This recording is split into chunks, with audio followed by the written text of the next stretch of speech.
Halloran,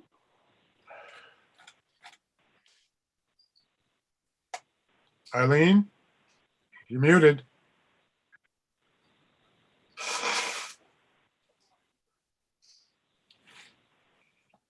Eileen? She's there, but muted. I don't know. I'll come back. Okay. Alderman Lewis, Here. Moranci, Nizan, Rosenthal, Here. Starr, Here. Trombley, Here. Walker, Here. Alderman Wolf, Here. President DiPietro, Here. Alderman Halloran, Eileen, can you hear us? You're muted.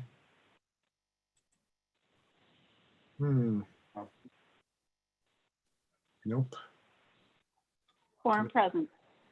Okay, thank you, Tracy. So can I have an introduction to receive the call of the meeting, place it on file? An introduction, please. Alvin, I'll introduce. Thank you. A second? Dewan. Thank you, Dewan. Could you hear? Oh, Dominic is, reason I couldn't get unmuted. Dominic is here, apparently. He's going to call back in. Sorry for that interruption. All in favor, please signify by saying aye. Aye. Aye. Anyone opposed on the council? The motion carries. Okay, this is I think this is Dominic coming in here. Let's see. Dominic, is that you? It doesn't say whether you're muted or not. It doesn't say either.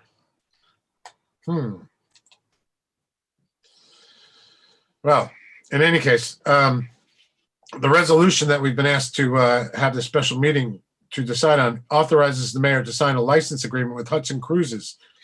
Shaheem, Michael, did you want to just sort of lead this so we can explain what exactly is going on? Yeah, I'm happy to do that. So the city has a series of docks at the waterfront. There are the docks that run sort of perpendicular to the shoreline in slips 3 and 4. Those are used by the public for day use.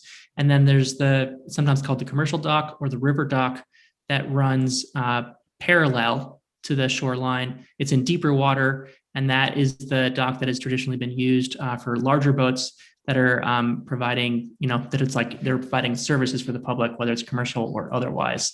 The city put out an RFP. We're trying to really rapidly get this going because we know that people want to start using the water in that way. We issued an RFP. We got 3 proposals, and it's pretty exciting that I think 2 of the proposals really stood out as being really strong and really offering something, I think, above and beyond what we've been able to do in past years. We looked at sort of ways to try to combine them and do both, and that didn't really seem feasible. So ultimately we were sort of, we were forced to choose. I mean, it's a good choice to be able to choose between 2 good options. I've been working really closely with Peter Brijano, the Commissioner of Public Works, on the RFP and on the selection.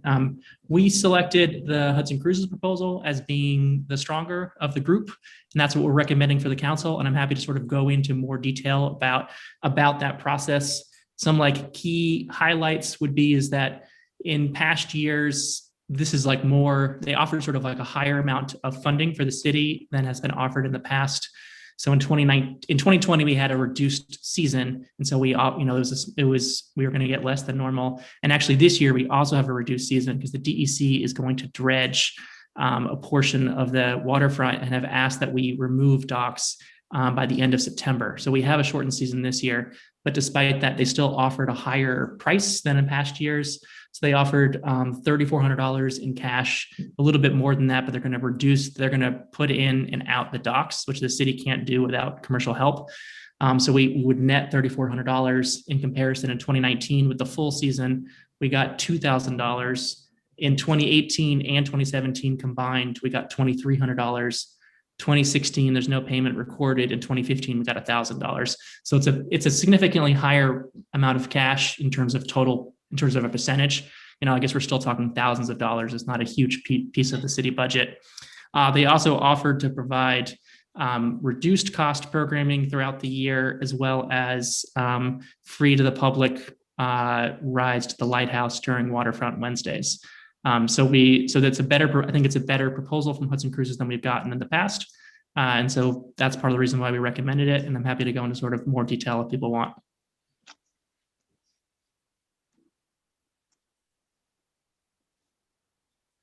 Okay, just to let Tracy know, Eileen is here. Hi, Eileen. And Dominic, is that you down there? Yes, can you hear me? Hey, yes, we can. Okay, so we got Dominic and Eileen here. Excellent. Anyway, so Michael, questions from Michael about this contract? Looks like John's got his hand raised. Oh, go ahead, John. Yeah, well, I have a couple questions. I mean, first, it seems that we've had problems with this operator before in the past in terms of keeping the dock locked, even when told that he shouldn't do that. He seemed to be a nuisance operator in my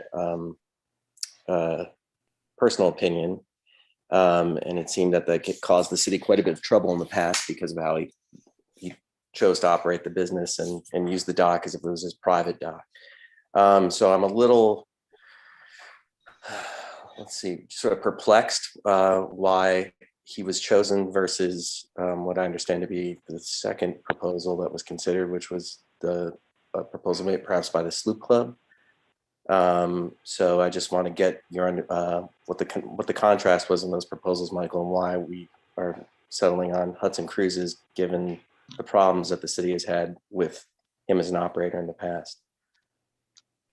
Well, specifically on the locking issue is that in last year's contracts, we put not to lock anything in the contracts which Hudson Cruises signed, and that may be a contention going forward. But it was part of the RFP that people will have access to the docks, and it would be part of the contract in this year as well. In the RFP, we did add an addendum around use that any of the operators that received a contract for the dock could have the right to clear the docks temporarily to board and offload people as necessary, but in between when boats aren't sort of arriving or departing, that the docks would be open to the public. So that certainly is a commitment that we have going forward. If you're looking for it sounds like you want me to go into details about Strengths and weaknesses of the two Yeah, I mean, I John, wanted to get why you sort of zeroed in on this versus the other proposal that was the runner-up.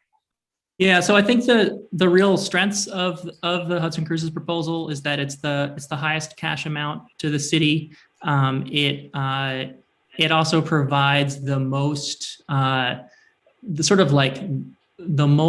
in terms of bulk of programming, is that they would they have 3 boats, and those boats would be operating through, there'll be multiple excursions every week, and it's just it's the most sort of frequent use of the dock as well. And then to be able to provide, I think to have the option of providing low cost programming throughout the year is also an added bonus, especially if we have some extra cash to sort of try to offset some of that lower cost. So I think those are the real advantages. But it's, I think the Hudson Sloop Club proposal certainly offers something that was also exciting, and it was difficult to sort of turn down as well. But I think the strengths of the Hudson Sloop Club proposal was that it offered it in some ways I want to say a new type of boat, because Hudson Cruises has been operating for a long time, and so they have a very sort of tried and true set of operations. And the Hudson Sloop Club, part of what they're offering is actually old boats rather than new boats. But it's offering a sort of a different set of programming, and I guess maybe you could use sort of a variety of programming. So their proposal offered similar to some of the stuff that we did last year with Clearwater coming, with Apollonia coming, and sort of the proposal of if there was more space on the docks, there would be room to bring more visiting vessels. So sort of over the course of the season, there might be an opportunity to have different types of free programming and more different types of boats coming. Although I think the total amount of boat trips would be considerably less. But if in some ways, if the council was looking for that specific type of variety, and going forward, that would be the strength of that proposal. And so I think, we can go into more detail, but I think those are the sort of strengths of each of the two proposals. There's a substantial difference in the amount of money that the Sloop Club was offering versus Hudson Cruises. The Sloop Club offered $2,000 in cash versus $3,400. So as a percentage, it's a pretty significant difference in terms of like the city budget. It's not so that much difference. I certainly have seen the council spend a lot of time arguing over smaller amounts of money. The other proposal, the other piece of both operators offered to that those amounts are inclusive of removing or adding and removing the docks. And the other piece that the Sloop Club offered was sort of to like function as an events coordinator. So in essence, like the Hudson Sloop Club doesn't have the boats that Hudson Cruises has. Hudson Cruises has 3 boats. They've operated for a long time in the city, and people I think who are using the waterfront are familiar with those 3 boats. What the Hudson Sloop Club offered was in essence to help curate or help coordinate bringing these boats there, which is a certain value to that proposal. And so they sort of named like a specific cash, like in-kind value of that proposal in addition to the $2,000. And then they also offered a cost sharing opportunity based on how much revenue that events coordination landed. So some of that events coordination might land boats that are paying a lease fee, and that lease fee would be shared between Hudson Sloop Club in the city. And I could kind of go into more details about how that would function. So that's sort of like the cost comparison between the two. Okay, thank you. Can I ask a question, Mike? I read your lips. You're right after Tiffany, Dominic. I wanted Say it again? to. Right after Tiffany. You're after me, Thank you. Dominic. I wanted to say that I agree with Alderman Rosenthal's statement. And I wanted to add a comment to the council that I feel as though that we should give the Sloop Club a chance, an opportunity. I think it'll be a good thing for the city. Just we do lots of things. We give people different opportunities. We welcome all kinds, and I think the Hudson Sloop Club has created a relationship with community members already. And, it's a great opportunity. I wouldn't want to lose that. Like I said, I agreed with the statement that Alderman Rosenthal has made, and just adding that I feel that we should give the Hudson Sloop Club a chance. Thank you. Dominic, did you want to say something or ask something? Yes, thank you. Just refresh my memory, though. The Hudson Cruises, you said in 2020, what the $2,000, wasn't that actually tourism board money that we received back that they solicited for? $2,000 was 2019. So I think that was before the tourism board was allocating money for Hudson Cruises. But I'm saying last year, the money we got $2,000. Last year, I think it was 12. Right. I think last year was 1260. I don't know how much the tourism board contributed, but you're right. Is that if not the whole thing, a good portion of the revenue of the dock fee that Hudson Cruises. So I mean, like I coordinated the lease agreement with Hudson Cruises. I think independent and prior to the tourism board. And the council's decision to fund money. But I think you're right, is that the revenue generated from last year was offset with the tourism board contributions. And wasn't part of that contract was supposed to be after the fact, they were going to either reimburse or look at how well they did, and they were going to either donate or give money back to the city. Do you know if that happened? I'm not familiar with the tourism board contract, so I'll defer to the council on that.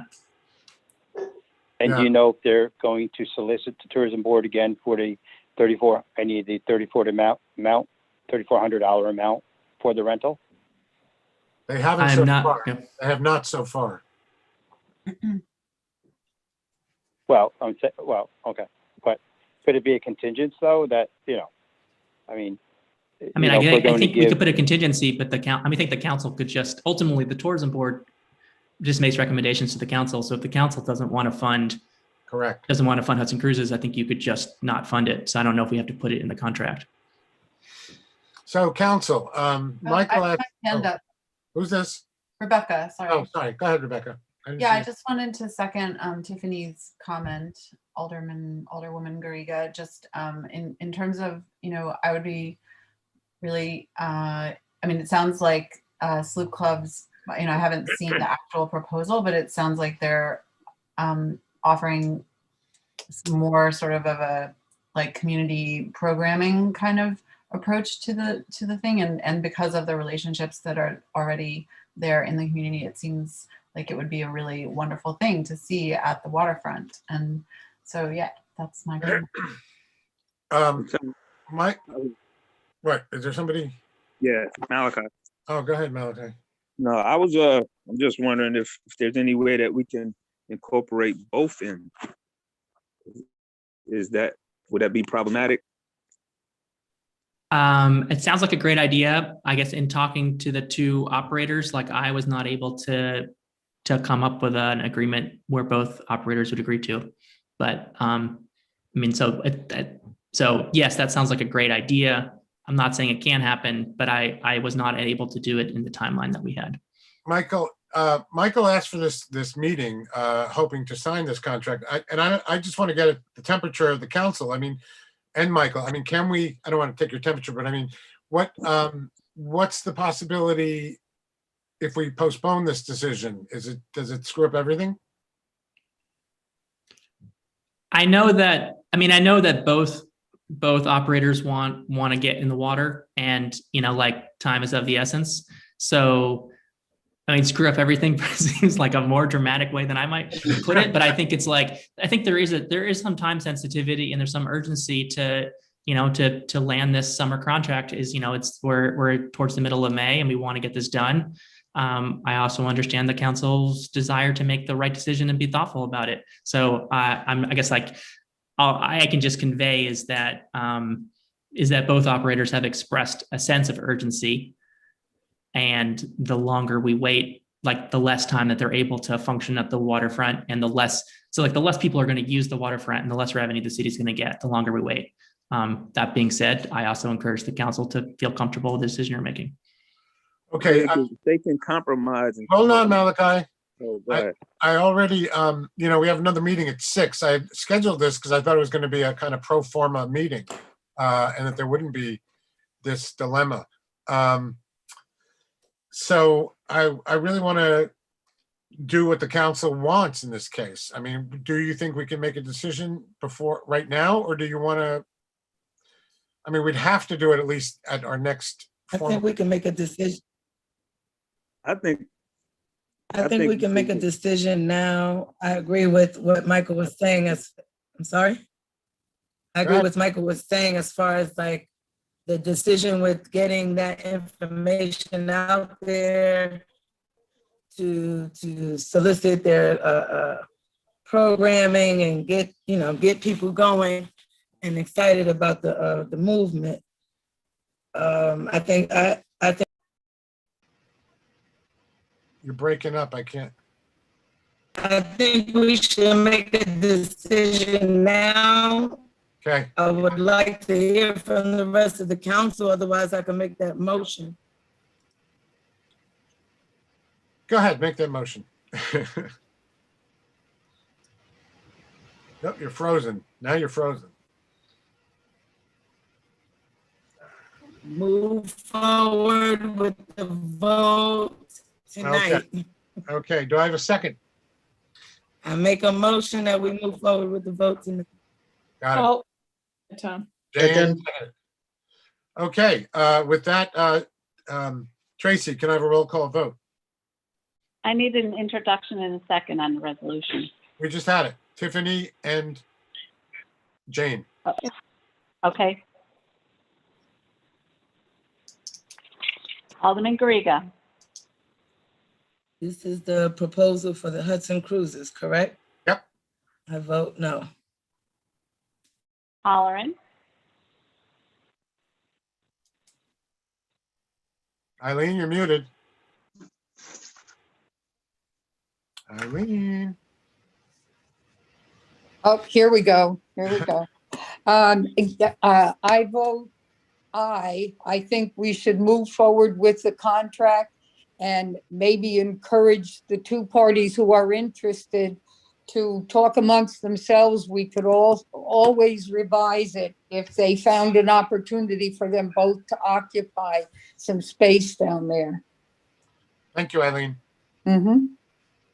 Alderman Lewis, Aye. Moranti,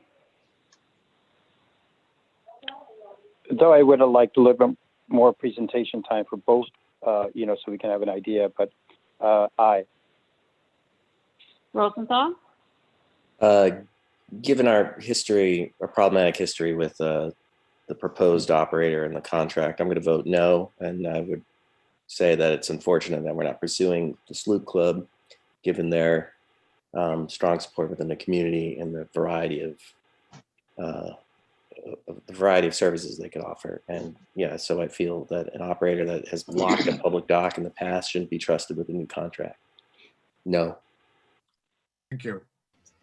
Farrar, Summer is here. I know city need a lot of money, and we should start getting some revenue to city.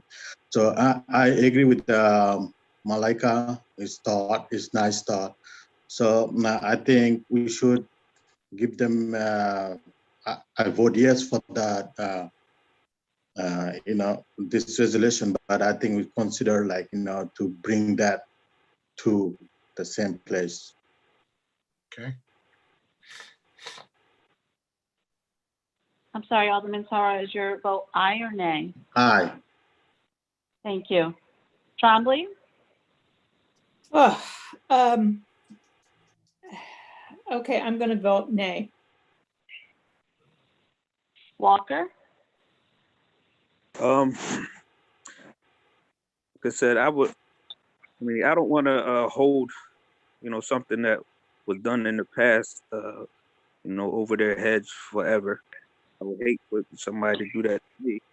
But I do feel that with the Swoop Club, they have been contributing and been making, the city just more welcoming to be there. I would really like to, like I was saying, to see them compromise, to come with a solution to be able to work together. Given if they can. I don't know, the situation and more in depth, but I would like to see them be able to come together and make that suggestion. But at this point, I'm gonna say yes. Alderman Wolf, No. By the way, President DPH. excuse me, Alderman. I'm in the. Is here. There he is. Hello. Yes, we can hear you. Yeah, nobody asking me. Well, we didn't know you were here yet. Sorry. I'm saying Alderman Mizan, aye. thank you. President DiPietro, I say no.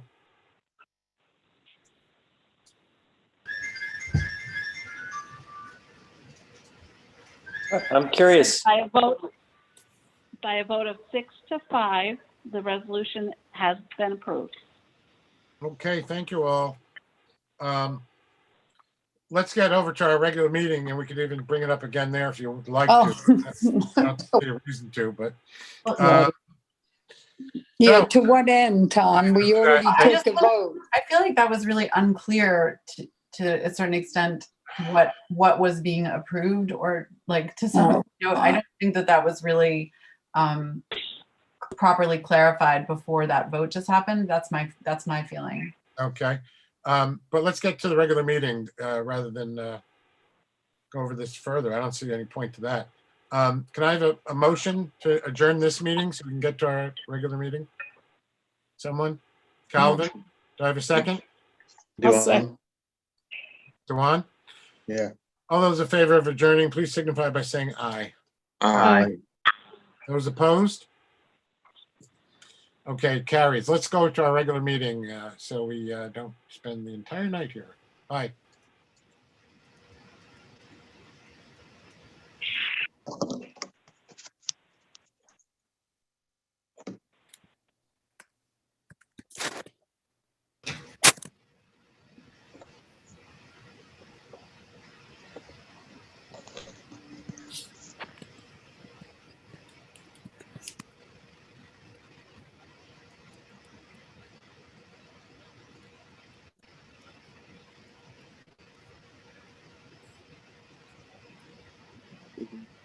John.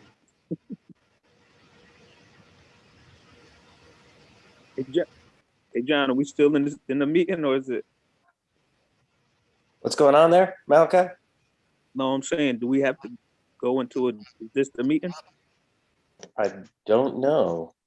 I mean, I Do thought we have we just- to, do we have to leave the meeting and come back again, or we can That's what I'm stay? saying. Are we supposed to go into another? No. I think we No, could no, stay no. on the line, Malachi. Good go. Oh, okay, got you. Thanks. Shaheem, are you there? Yeah. Are we in the other meeting now, or did you just transfer that? No, it's the same meeting. Okay, we have to go to the informal now. Should we all get off and get back on? No, we're fine. I'm in the informal now. We can Okay. call to a meeting to order.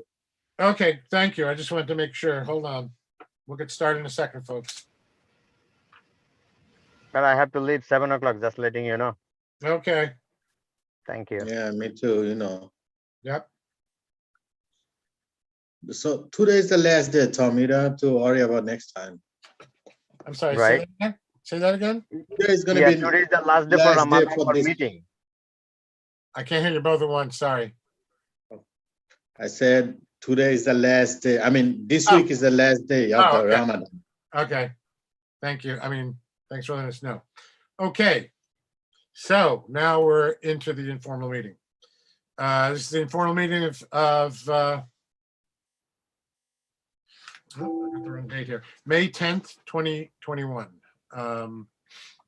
Copies of draft minutes of the April 5th and April 20th meetings have provided to the council members and also been posted on the city websites, as have the committee reports.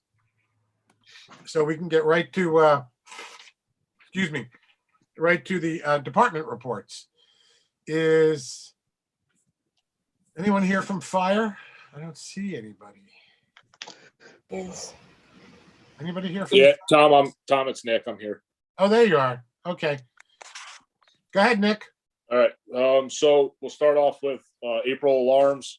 We had 17 alarms in the month of April, including one large structure fire in the village of Philmont that we went mutual aid with 3 of our trucks, the ladder, the rescue, and the engine, which was all for manpower.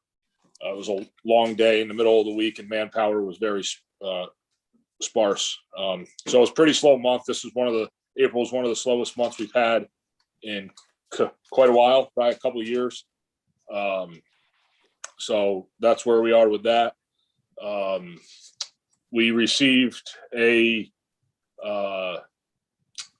some grant funding for the remainder of our portable radios, which once that comes in to the city and goes up for approval, we can let you know where that came from.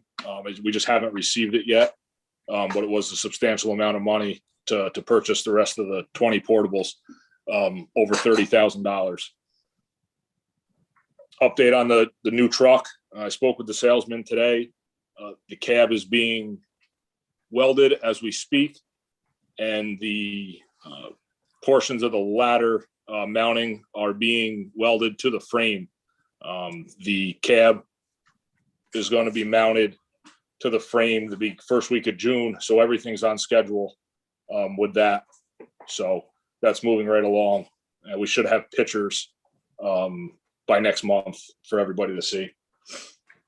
That's all I have, unless anybody has any questions. Councilmen and women, any questions for Nick? Eileen? No, Oh, okay. Your square lit up. my screen is lit up. No, your square. When someone makes a noise, there a green box appears around their box, and yours lit up. Also, your hand is up. Okay. Oh, see, like Rebecca just did. But nobody has any questions for Nick? Any questions from the public for Nick? I have a question. Is Nick representing the fire department tonight or the police department? No, fire.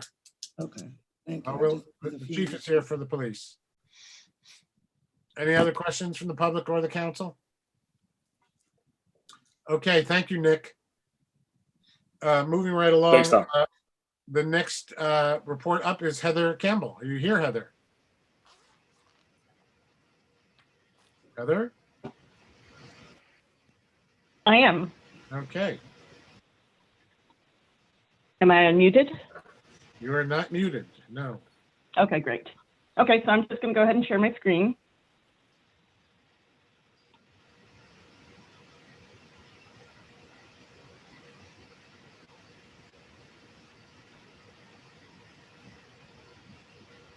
Okay, so we'll start with financial reporting. We've been actively working on what's called the AUD, which is the annual update document. That's the approximately 1-inch thick document that we file annually with New York State that has all of the balance sheet and income statement information for all of the 16 funds that the city runs. So that's been completed. It's been filed with New York State, and that will be posted up on the website tomorrow for public consumption. I did pull the pages for the general fund so that we can review those today. I know people are especially interested in discussing the issue with the fund balance, so we'll be able to talk about that and show where we ended up. We also had a kickoff for the 2020 audit last week. So we'll be starting on that, pulling the data and the information they need. The auditors will be coming in to do some field work in June, and hopefully we will have the audit completed probably by the end of August, ideally, which will be great because it has to be done before the end of the year in order to meet EMMA requirements. EMMA is the municipal market, basically the municipal market where we have to report various activities. So that's good. This is the second year with the new auditor. So last year's was a little, took a little bit longer because we had to get them up to speed on all the basics and provide all the fundamental info that the previous auditors had, including every pilot agreement and every debt contract and all of those things.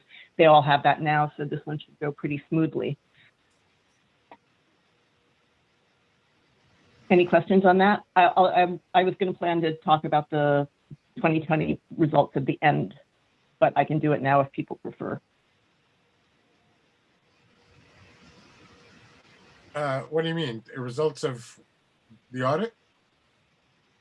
No, of the AUD, of the annual. Oh. So basically the annual, final yeah. results of 2020, yeah. Okay. Assuming the auditors don't find any modifications. Okay. There's been a couple changes with OSC that are still gray areas, and I can talk to that once we get to the pages. Okay. Borrowing, there's really nothing new here except for the fact that the official statement and the due diligence questionnaires are now complete. Once those are finalized and been 100% proofed, I'm going to post those to the city website as well, because they do have a lot of interesting information that a lot of people don't necessarily see, because it's not just the financials. It's also things like economic development, major employers, major property owners, tax collection rates. So it's a pretty good snapshot of the overall financial picture of the city. So I think that's something that people would be interested in reading, at least the people that are interested in city finance. Just operational stuff, just a few things. We're going to have, I think, 2 resolutions just to finally close out 2020. This is all just really housekeeping stuff, just to make sure that the right things are getting recorded to the right expense lines. It's nothing significant at all. It doesn't impact AUD or anything like that. It's just to make sure that we're as tight as we can be in recording. One example would be we created all of these at the last minute based on labor attorney suggestions. We created this new IT role in every department that uses somebody to facilitate their Zoom meetings, and we just want to make sure we capture that in the right place. We've talked about the OSC corrective action plan before. Now that the AUD has been filed, my plan is to contact, obviously, Tracy. And Tracy and I think, will determine if there's other people that we should be bringing into the small working group with a focus primarily on looking at how we're tracking accruals, putting together a recommendation for the council in terms of what an accrual policy could look like. It's obviously the council's decision ultimately. But I think based on her wealth of experience and my somewhat experience, I think we can probably put together some pretty strong recommendations. One exciting thing that happened today is that the U.S. Department of the Treasury actually announced the launch of the Coronavirus State and Local Fiscal Recovery Funds program, and they have provided some rules and structures in terms of how it's going to work and how it's going to happen. I know that early documents showed that we were going to get, obviously the first estimates from some places we're looking at more like 2 million. The last thing that we saw is more like 667, but that is still an estimate. The award amounts are going to be based on population, and they plan to provide further guidance. NEU stands for non-entitlement units. Basically, those are small entities. Entitlement units are basically cities of $50,000 people or more. So they're going to provide guidance, quote, in the coming days. So obviously, we will be keeping our eye on that. Once the amount is finalized, we are going to get our funds from New York State. We're not going to get them directly from the federal government because we're a small entity. They're going to be responsible for dispersing the funds, and according to the Treasury, they have to disperse them within 30 days unless they get an extension from the Secretary of the Treasury, which I don't anticipate will happen, but until we know, we don't know.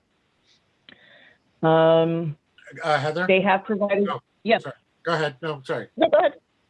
So you have the list of what it can be used for. Basically, it seems like it can be used for pretty much anything except to the one thing I think they've made clear is that we can't use it against property tax, taxes. Right, and that's a very strange and gray area. And I actually had this conversation with our auditors the other day as well, because they can say that, but what does that mean? I mean, if let's say we go into the budget process for, I thought that's what it meant. Like we couldn't apply it. You can't do a tax relief, presumably. Right. So you can't either wipe out people's delinquent taxes or do anything like that. But there's really nothing about that dictates what we can do in terms of a tax rate going forward, because they would have no way of saying, oh, sure. If it went into the general we were fund, thinking about doing a 1.5% tax, but now you're going to do a 0 because of this. So even the auditors thought it was a little vague, but yeah. So here's the bullet points that in terms that said that, what they can be used to do. So obviously public health expenditures relating to COVID, negative economic impact caused by COVID. Probably the one we're going to be focused on is the replacing lost public sector revenue, providing premium pay for essential workers, probably not as critical for us. And then investing in water, sewer, and broadband infrastructure. But, as I think everybody knows at this point, we both have separate funds for water and sewer, and they are pretty decently well-funded, particularly because of sewer septage revenue. So I don't imagine that's going to be something that we want to consider. right. And there's going to be other streams, right, for that. Say that again? I think there are going to be other fund streams for all those things, the last bullet point. in the various proposals. Perhaps. No, I think the state has already announced that. But that's okay. Okay. Okay, so we're just going to go to where we are year to date on just a couple metrics. Again, it's early enough in the year that we don't have some of the ones that we'd really like to see, like sales tax and mortgage tax. But looking at parking revenues, we had this conversation last week. You can see that we are doing okay. We're pretty much right on target when it comes to parking revenues. And that is largely because we continue to outpace the prior year on parking tickets significantly. And when I get a little further down, people had asked what the breakout was. So I contacted the Parking Bureau and they reached out and they provided a report comparing Q1 2020 versus Q1 2021. So we can go through that a bit. But you can see things continue to be about the same, where on off-street parking, that's a little variable. It depends on when the coins actually get collected by the person that collects them and when they get deposited to the bank, which is something that they handle. But I'm confident that that's going to be a fine number. We are continuing to see that Front Street Municipal Lot is continuing to underperform, and I don't anticipate that changing significantly going forward. Although with offices now opening up, hopefully we'll see somewhat of a bump there. Parking and other permits is right in line, and parking tickets is also looking very strong. So if you look at where we were for the first 4 months in 2020 versus 2021, we're actually up about $23,000. So that's great.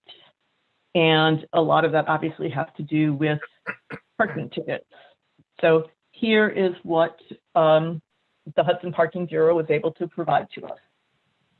And what you can see is the major things are wrong side parking, which is up about $7,000 versus a year ago, and it's just first quarter to first quarter. Obviously, the other significant one is the meter violation, and that's probably the most significant increase. You can see logically that the South Front Street lot has decreased because fewer people are using the lot, fewer people have permits, so you would expect that one to decline. So I would assume that the changes made to the meter by increasing the rates are definitely having a positive impact there. And obviously, you know, I can't remember, honestly, Tom, you might know if we changed the rates on wrong side parking. I don't think we did.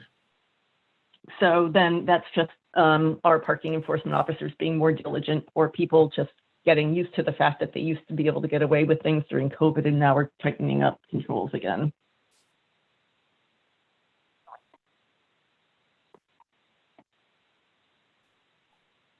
Okay.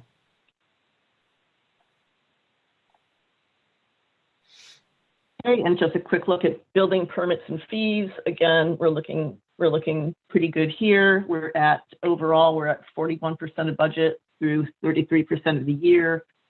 I think obviously with the restrictions loosening up on COVID and, you know, some of the development that we've been seeing and some of the purchases of properties, I expect to see this number go up considerably, especially with, for example, the 620 Union Street Hotel coming into place. I think that will be a nice bump. The only question is whether that'll start in this calendar year or not. And that's all I have before I go into the actual 2020 general fund finances, unless anybody has any questions before I move forward. Questions from the council? I do have just one question, Rebecca. Heather, does your office, like, so there, you know, there are various things in the city that fines are attached to, and does your office collect fines from, or is it, I mean that I'm talking about the actual collection mechanisms. Like, is the treasurer's office responsible for those, or is it, like, for example, in the code enforcement office, there are certain things that you know, that have fines attached to them. does the code enforcement office collect those fines, or does your office? The code enforcement office collects those fines. Okay, and then they like So give them to you essentially, or? they collect them, they receipt them in. I can go through the whole very specific procedural detail. There's checks and balances to make sure that everything's covered. There's receipts in triplicate, but basically they collect the money, they receipt it in, they keep a copy of a receipt, they will make a deposit, they will bring that money to the treasurer's office. My team will receipt it in, give them a copy back of the receipt, so there's all double checking and we can track all the revenue.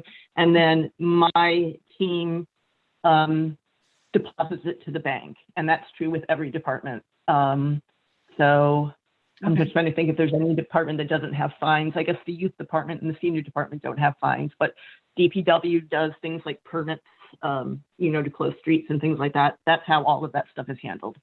Okay, thanks. Okay, please continue, Heather. Okay.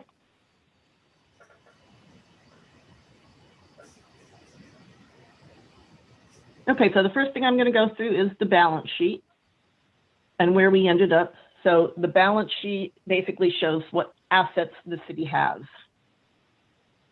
Those include cash,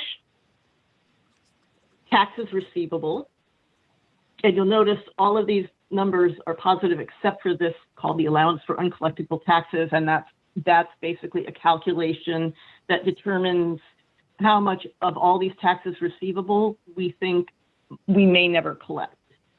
And that's a formula that's dictated by the Office of State Controller. We also have accounts receivable, which are things that basically we are owed money for.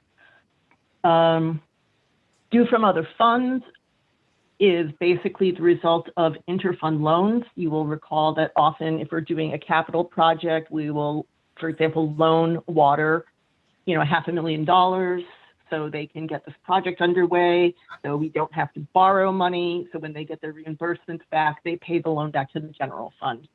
So almost all of that money are loans to the capital fund for different capital projects across different funds. Due from other governments, this is the 5% of AIM money that we still have not received. It has not been made clear to us whether or not we're going to be whole on that, but better to record it than not at this point.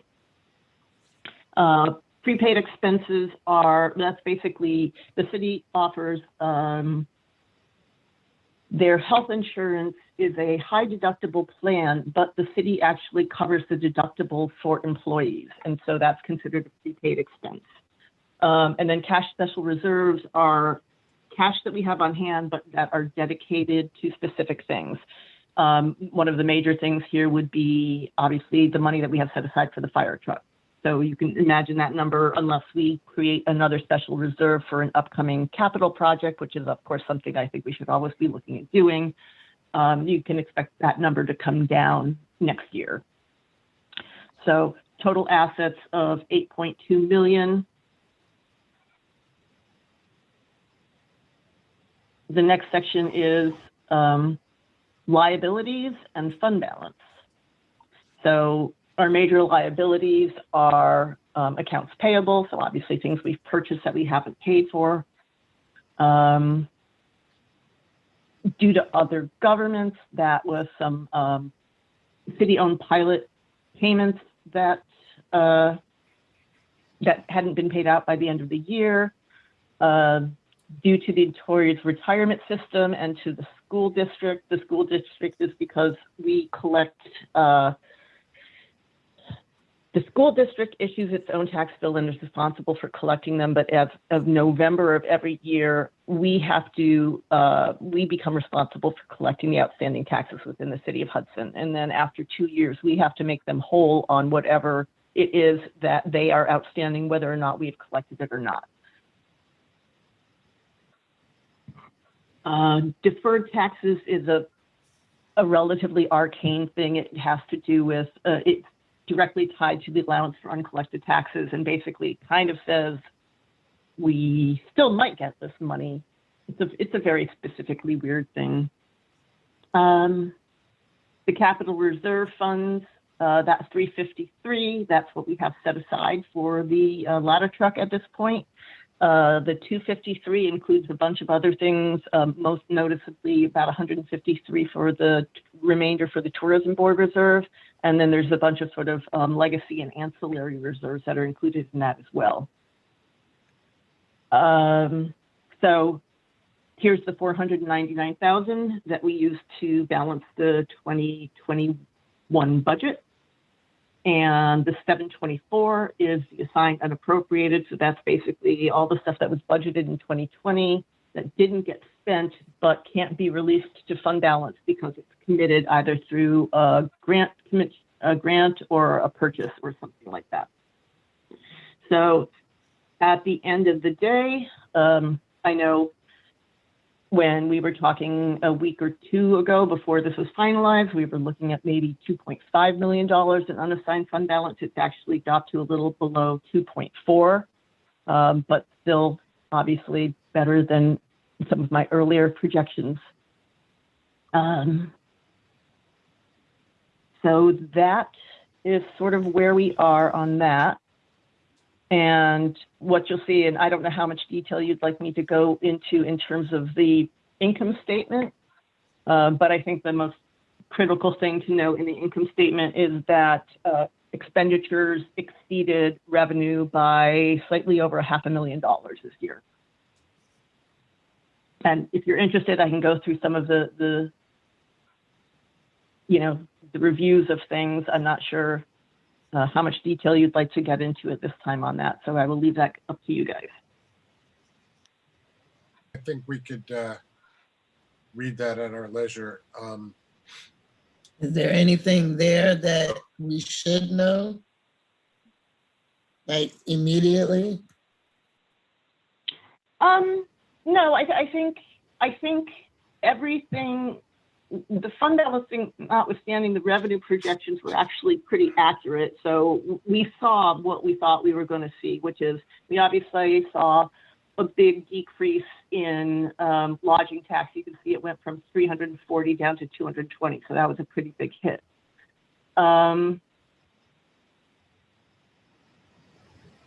But aside from, but everything else basically sort of came in where we expected it to.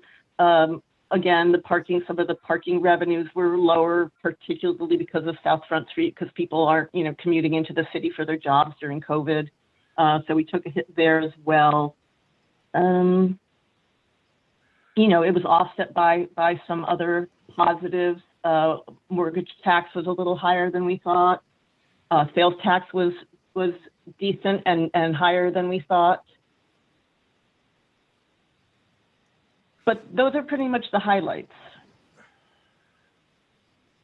I'm just scanning through quickly to see if there's anything else that was substantially impacted. And as Kamal's press release said, most of the departments were really good at, curbing their expenditures and trying to save as much as they could. So expenses actually were well managed. And that made a big difference. So I give kudos to those department heads. Okay. Council members, any questions for Heather?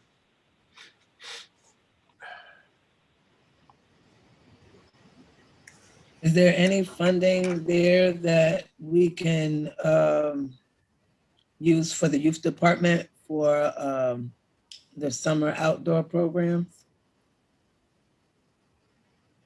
That would be a question for the BEA and the council if they wanted to do yet another budget amendment. My understanding was that the youth department had a pretty comfortable budget in terms of their summer program, but. Yeah, we'll find So out. that's a yes? Well, there's always money that can be used for that. It's just a question of getting a BEA resolution for it. And we can ask Nick if he's looking for that when he gives his report.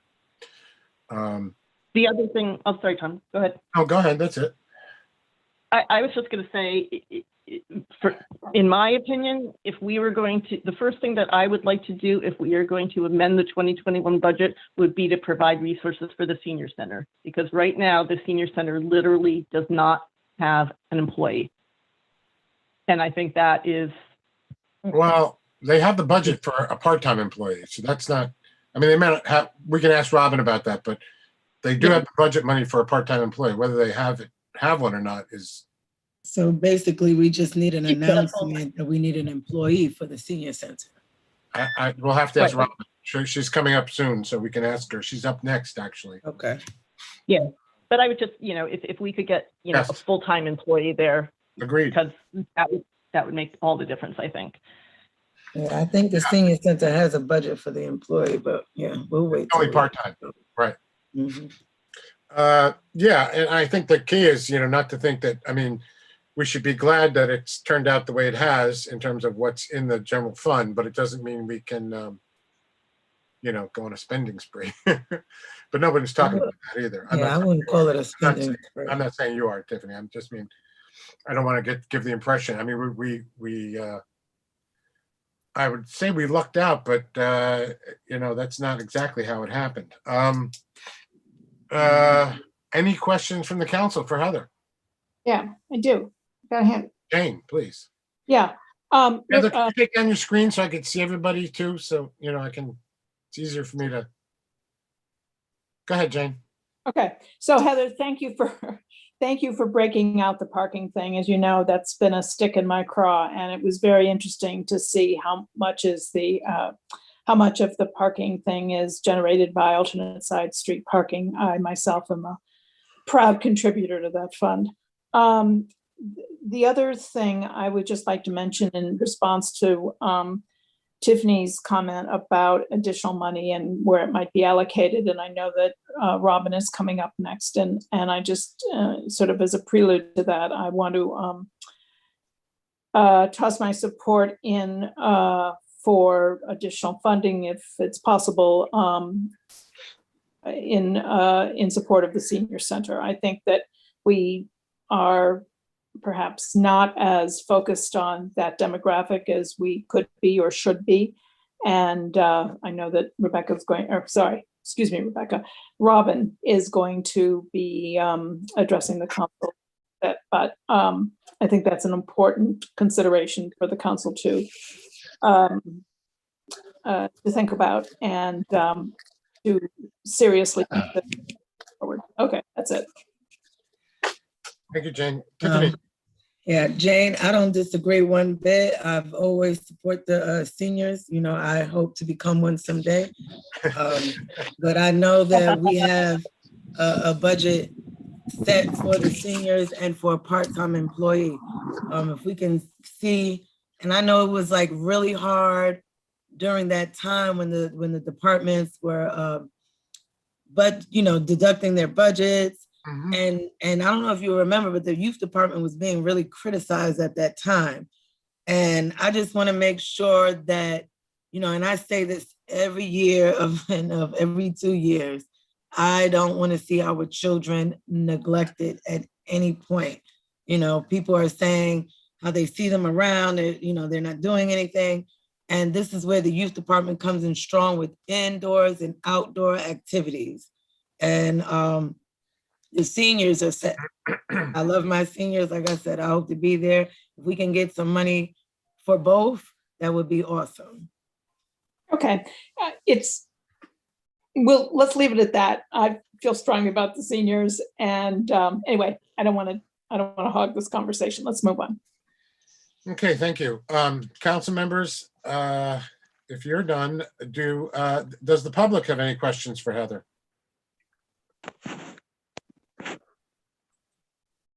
Anyone in the public? This is Malachi. I'm just agreeing with Tiffany here pertaining to our youth that, just needing something for them like right now, currently, just in real time, because, given the situation about, what's going on in Hudson right now, it's I mean, the weather's getting better. So, just things seem to be happening more. So I think if we can,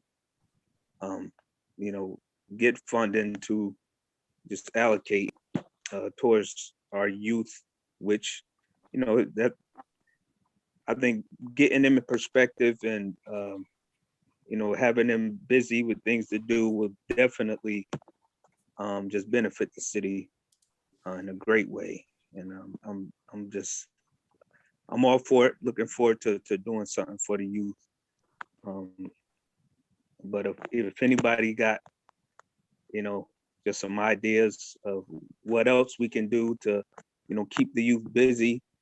I mean, right now I'm talking about, not, later on, because I think this is a situation that needs to be addressed immediately.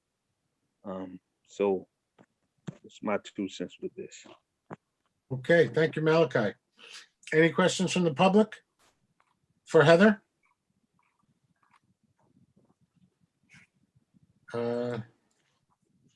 Okay, then I guess we can move on. Let me just say, Heather, I think it was brave of you to, admit the problem that happened and come forward ahead of time and let us all know.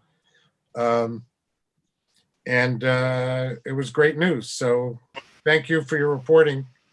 And it's just a great relief to know we're not in as bad shape as you had originally predicted.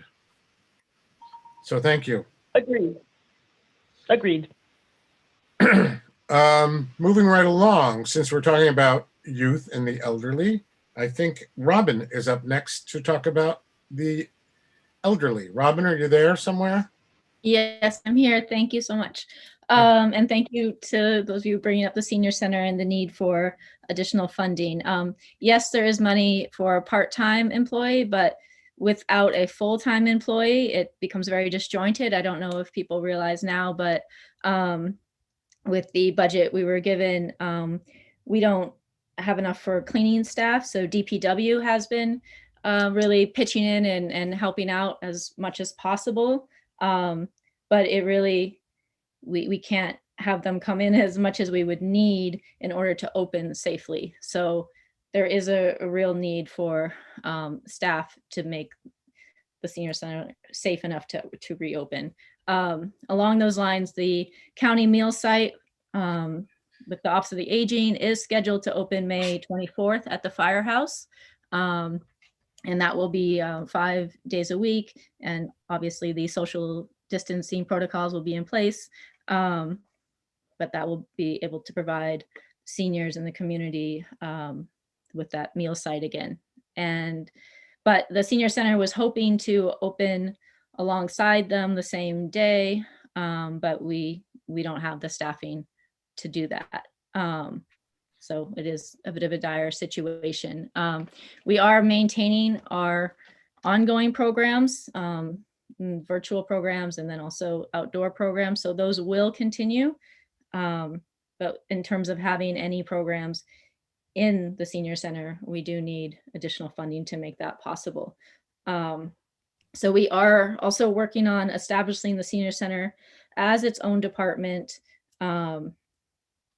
And that requires a full-time employee to do that. It also requires a resolution and an amendment to the charter, since the charter was written prior to a senior center existing. It is outdated in terms of how it outlines the commissioner role, and also there's just no indication of the senior center there. So that needs to happen. So we are looking for support from the council for a resolution to make the senior center its own department. So if there's anyone who would be willing to champion that and support the senior center, but Rob, is what I think there'll be plenty of us willing to support it. What we need, though, is to have Jeff go over things to make sure how it's set up by the charter and the code. Yes. And then we can do that. Okay, that would be great. Did you have a question, Tiffany? You're muted, Tiffany. Yes, I have, I would like to know, do you have a current staff now? We have one employee now, George Bender, who was a employee at the youth department previously. He has been working to partner with the Office of the Aging to help to reestablish or to reopen their county meal site. And so he goes between the senior center and the meal site. So you have one employee and you are looking to hire a part-time employee. Is that the roundabout type of staff you all has always had? Two part-time Yeah, employees? exactly. There's only been two part-time employees. So, and part-time meaning about 11 hours a week. There Okay, was so somebody 15 hours between those two part-time employees, one of them, excuse me, one of them was in charge of cleaning, correct? No, there was also a cleaner previously. So 3 employees. Previously, all part-time though. 2 part-times and a part-time cleaner. Okay. I would be in support of having the senior center having its own department, but I would want to see certain things in place. I have a great community and communication with the seniors in the second ward. And I was recently speaking with a woman because I speak Spanish. I'm also Hispanic. And she didn't know anything about the senior center, but she was also, shy about going because she's like, does anyone speak Spanish there? And I can just imagine that for our Bengali community. So, I would love to see if the senior center is going to become its own department, to have these certain things in place. So it's welcoming, as its own department for all seniors to feel comfortable, whether they speak the full language of English or not, to have someone there that they can communicate with, share their culture with, and so forth. Yeah, I 100% agree, but we just need additional funding to do that. So when we are hiring and canvassing the list, we are based in Hudson residents. So we are hoping to get somebody from the community. I was gonna say, don't take advantage of the people we have. We have a lot of people, young people that speak different languages and never would be willing to volunteer. Yeah, or even for a stipend. Yeah, so I'd love to work with you more on that and making sure that those are in place. So to somewhat address those needs, some of the resource guides that we put on our website, we are translating those into different languages. So that is a goal of ours, but and that's why a full-time employee is important, because when you have somebody there who's like the anchor and who can coordinate volunteers for translation or coordinate different programs and be serve more as a director role where they're overseeing the different part-time employees and different volunteers. Robin, when you talk about a full-time employee, are you suggesting that the part-time one that you already have the budget for should be upgraded to a full-time? Or are you talking about another employee? We're talking about another employee, a full-time employee. Okay, so maybe if you could put together some more about that, we can think about it. Tiffany, did you have your hand up again, or? Oh, that's me. I was saying it was 4. I was saying it was 4 employees. Oh, okay. Thank you, Tiffany. Jane. It's not 4 because they're not all at the same time. That was over. That was in 2019. It was separate. Okay. Any other questions for Robin? Yeah. Jane. Number one, I fully endorse the idea of creating a standalone department for the senior population in Hudson. I think it's the right time and maybe even overdue. It's really important. I think that Tiffany raises really good points about encouraging different various cultural groups within Hudson to participate in the seniors, and there's a lot of ways to do it, but it probably best be done when it's its own standalone unit and not part of something else like youth. So I think that really goes to the idea of of the importance of creating the unit, creating a department, and encouraging different language groups, different cultural groups to participate, and potentially involving youth. But that's that would be a programmatic thing that I don't think we're kind of there yet. So anyway, that's just what I wanted to say, that I endorse it, and I think Tiffany brought a really good idea to the table. That's it. Okay, thank you, Jane. Anyone else? Oh, I was just going to add that we did receive a grant with the library from the Fund for Columbia County's Grants for Aging with Dignity to create memory kits that can be loaned out to the community for seniors, either to be used with their caregivers or independently to evoke memories and to help engage them in some activities that they can use at home. And they would borrow it from the library and return it. So we're in the process of constructing these memory kits for the community. okay. Well, thank you, Robin. Yes. Thank you. Thank you everyone for your support. Really appreciate it. You're welcome. Next up is, and I like, as I said, I'll work with Jeff to figure out how we can set up this department as a separate department, because it should be done, and to figure out possibilities with the budget to enhance the programming at the department. Thank you so much. Sure. I just want to say, Robin, I'm just really proud of the way that how diligent you are in getting things done for the seniors. I've always admired that, and I think you're doing a fantastic job. That's it. Thank you. Malachi. Okay, the youth department. Nick, you're up. I have a question, Tom. Oh, sorry, I didn't see you there, Linda. Go ahead. I'd like to know, Robin, what is the impact on the seniors going to the firehouse and not at the senior center to get Meals on Wheels and other things? Could you talk more about that? Sure. I'm not sure what you mean exactly by the impact on them, but I meant the impact on the senior center in Hudson.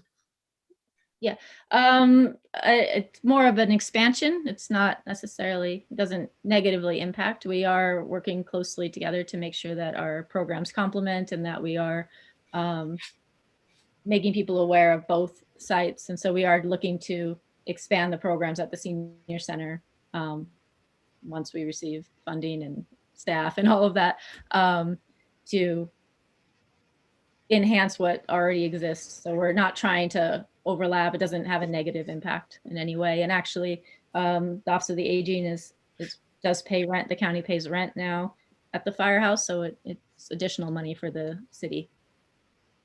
So I guess one question is, why did they leave the senior center?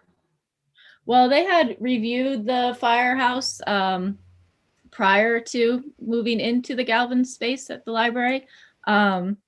They like the parking situation there. They feel that's easier for some of the participants.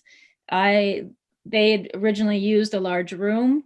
We needed to use the large room to reopen potentially and move the county meal program to the smaller room. They wanted to only be in the larger room, so they thought that the firehouse would be additional space. So in conversations with the Office of the Aging, we figured that this was the best case scenario for both locations. Oh, this is news to us. Did you, is this for all the programming or just for the lunch? Just the lunch. I see. And you're saying it hasn't changed who attends or who's able to attend? Well, it's hard to say who attends because it's been closed since March, but and is this a permanent? Is this? Yeah. So that's why it's more of an expansion to our services. Just to add in what I was told, and they said on the County Health and Human Services that there was not enough parking and it was terribly inconvenient for the seniors to be at the senior center in Hudson at the library. So that's why they chose to move it to the firehouse. So just wanted to make sure that was clear for everybody. That's not what Robin's saying. Yeah. That's what do you mean? Okay. So, thank you, Linda. Can, Nick, you're ready there? Jane, did you still have a question or was that No, no, I'm good. Thank you. I don't have any photos this week, but would you guys prefer if I put my agenda for the review up or just keep talking and I read off of it? You can just keep talking. Okay. So starting with updates, the very exciting news is that our 4-week, actually more than that, 6-week hiring process has come to an end. And tomorrow, my replacement, the new youth director, Liz York, will be starting at the youth department. So that's really exciting news. We're welcoming her. We worked it out with civil service, and I'm going to be doing basically a 4-day transition, and Friday will be my last day in the position. And so that's big news, but also very exciting. She's very excited to come on. Our staff are excited to start meeting her and getting to work with her. And so it's going to be a great new phase for the youth department. To that extent, she's going to be jumping right into summer planning. We have been working to put together basically the foundations of a summer camp plan that she and the staff can build off of. But the good news is that so far it's looking like summer camp can start to get back to a little bit of what our community has loved about it in past years. So we're going to be back at Oakdale this year. It'll run basically the same time period that it has historically, from July 5th through August 12th, 6 weeks of camp. The campers, because of COVID, will be broken up into groups that we will be trying very hard to keep separate from each other. Right now we're starting with 15, but New York State has not put out their regulations or recommendations. So we'll be looking for those to come out, and those will give us the actual numbers of how many youth per pod or cohort, as they're calling them. Big news is that we will be able to offer swimming in Oakdale Lake, and Department of Health has actually also told us that swim lessons are a possibility too. So we really could be getting back to what a lot of youth and families really love about Oakdale in the summer, and having those traditional programs open to the kids. There'll obviously be lots of restrictions on them, but we're really getting back to a certain set of normal, which is really exciting. We will be doing the same lifeguard training process that we did last year, not only for our existing lifeguards, but we'll be offering 12 scholarships for new lifeguards to get certified. Because we hired on so many last year, there's no guarantee that they will be hired, but they will be able to apply and get their certification for free. And then they'll obviously be candidates for lifeguards at Oakdale this year. That's thanks to Friends of Hudson Youth. And I believe that portion of that is coming out of the Polar Plunge funds that were raised this year.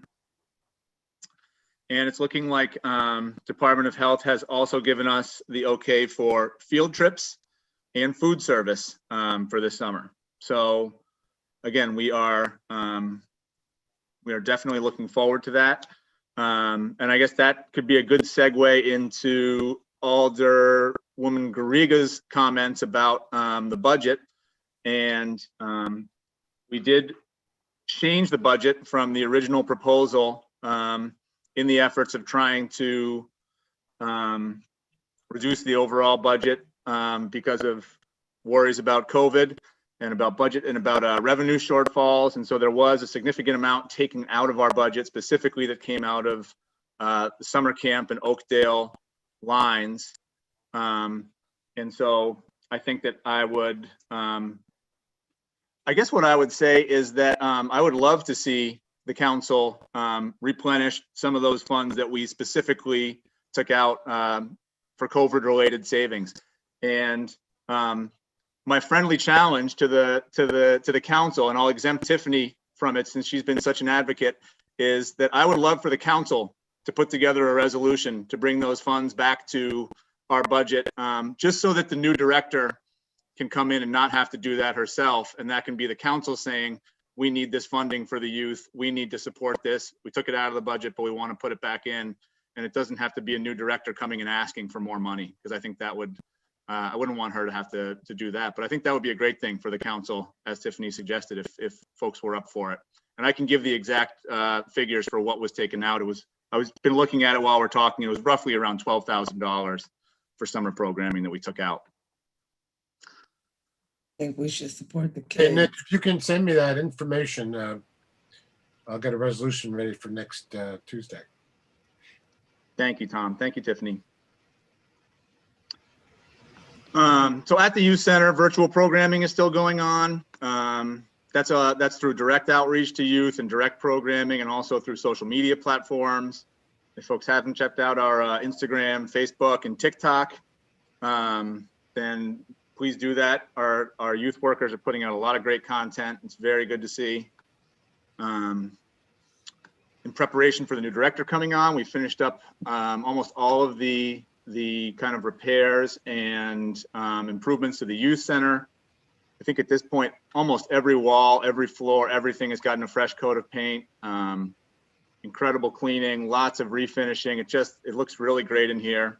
As you all know, there's some stuff we can't hide. This is an old building that's in bad shape, but everything that we can fix, we really have. We've made it look a lot better. So we're excited to give a tour to the new director tomorrow, and we're of course very excited for the kids to come back and see all the work that we've done. The one big project that we finished this past week was what used to be called the all-purpose room.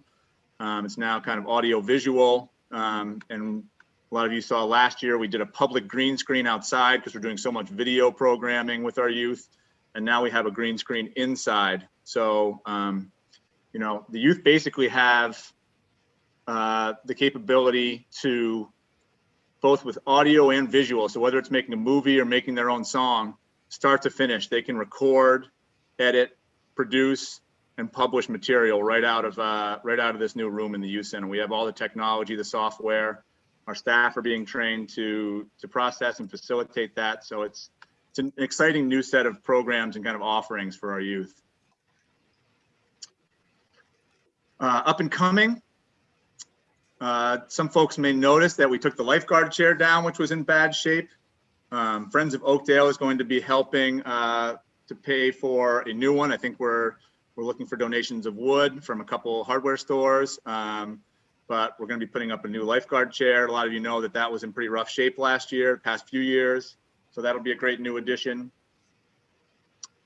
As I said last meeting, we're not going to be opening for drop-in programming in the spring, but we are hoping to offer some individual field trips for youth, some evening basketball, and hopefully getting the bike co-op back going again before the summer so that we can offer some programs to youth before summer programming starts at Oakdale. I said it last meeting, but I'll say it again. Summer hiring process is underway. We are applying for, we're taking applications for lifeguards and rec attendants. You can check our website for all of those applications and our Facebook page. It's all very easy to do online. We have all the applications right there. Someone can do it over their phone. And we're doing an added kind of value this year where anyone who applies for our jobs, regardless of whether they hired, will come in, and we're doing hiring workshops where folks who don't have a resume or a cover letter can come in, work with our staff to do that. So whether they get hired or not, going to their next job, they'll have that resume and that cover letter as kind of a job training component to our hiring process. So we're really excited about that new addition for summer hiring.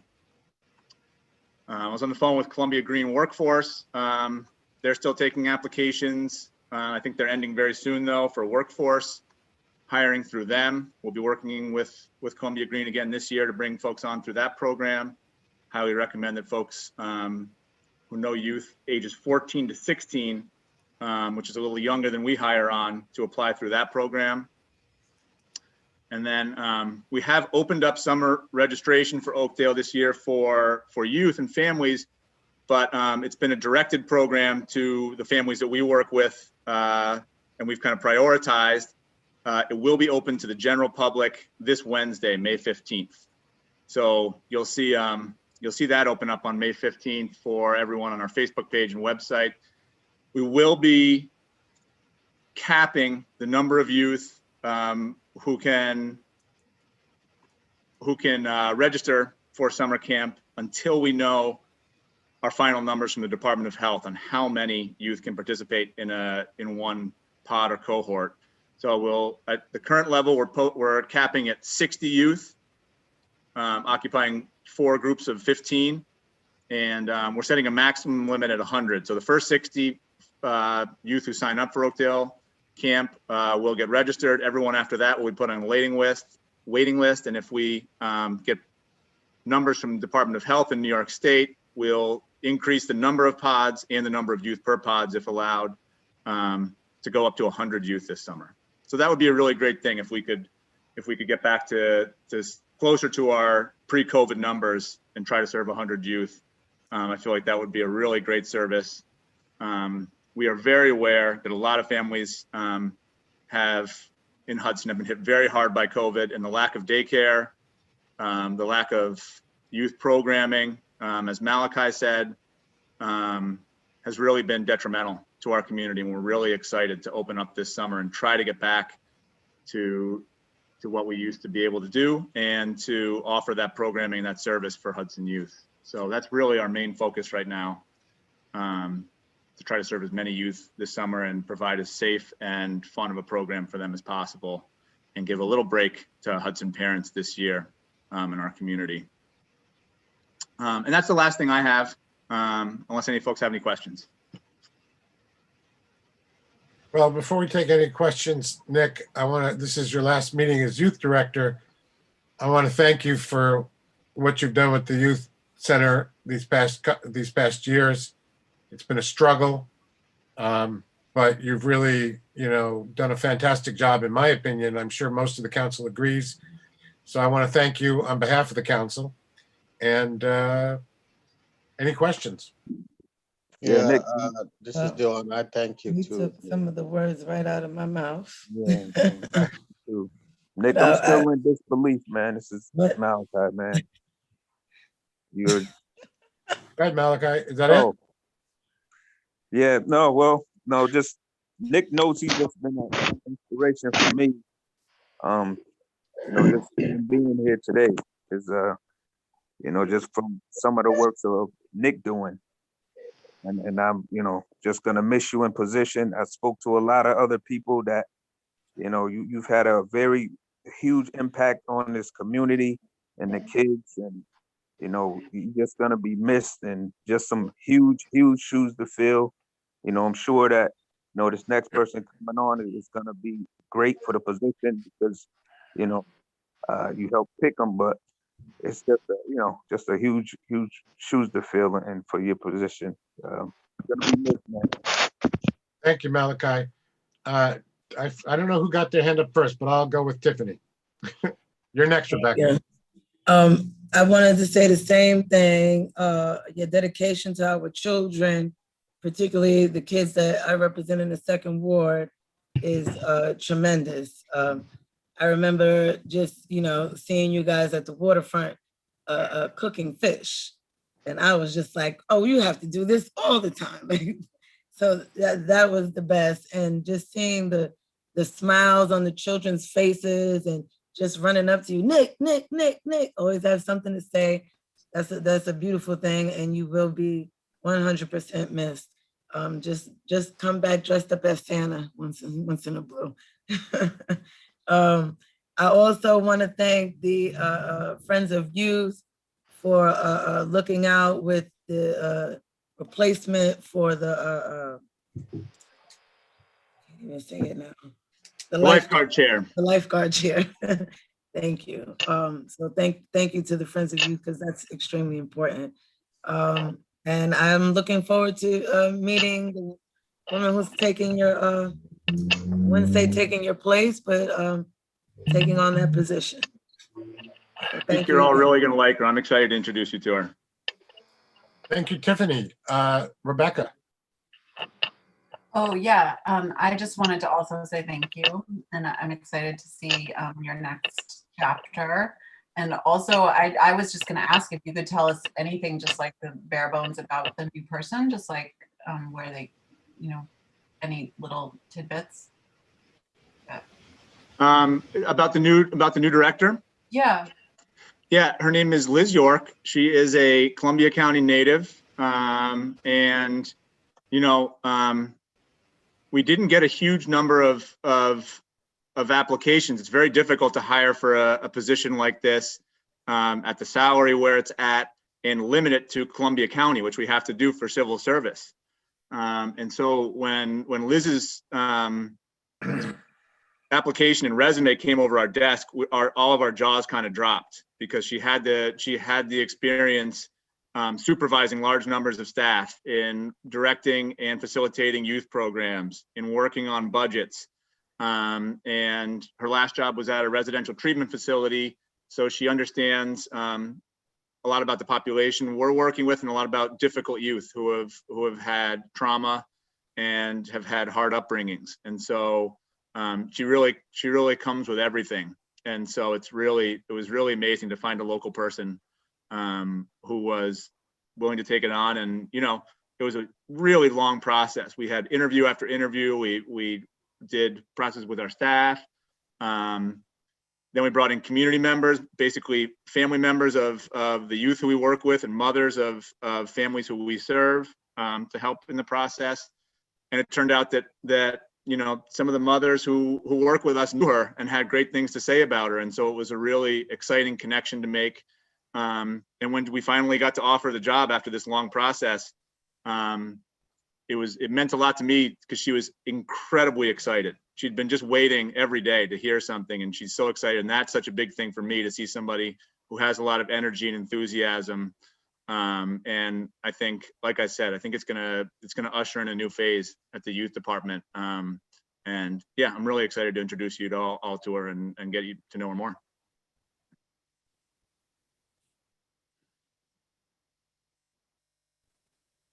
Thank you. Nick, I just wanted to say thank you again. Can't say that enough. You know, you've been an asset to the community, to the youth center, and in the lives of so many of our youth. So I can't say thank you enough. And I guess my question was, how have the youth received this this information of you, like, you know, kind of not necessarily disappearing, but no longer being as available as you have been at the youth center? How's that going over with the youth? Well, you know, it's been a hard thing and we have kind of put it out on social media to let our new youth know, but because they're not here every day, we don't have that access. And so there's definitely going to be youth who come to summer camp this year, and they won't know that I have been replaced by someone new. And so I guess I'll have to probably come to camp and do some kind of little process of saying goodbye to some of the kids. But the other thing is, like, I'm not going anywhere. I still live 2 blocks away. And I have a hard time believing I'm not going to be involved one way or another, whether it's continuing to do program with the youth department or, you know, sponsoring a traveling basketball team so I can still be involved in that way, or I'm sure that I'm going to stay very involved. So for all we know, the kids may not even notice. Oh, no, I can speak on that a little bit. And just a handful of youth that I know personally that Nick stepped in, went beyond, beyond the call of duty for. They're gonna miss you deeply. I can't stop hearing about it, or they won't stop talking about it. But thank you, Nick, again. Thank you, Malachi.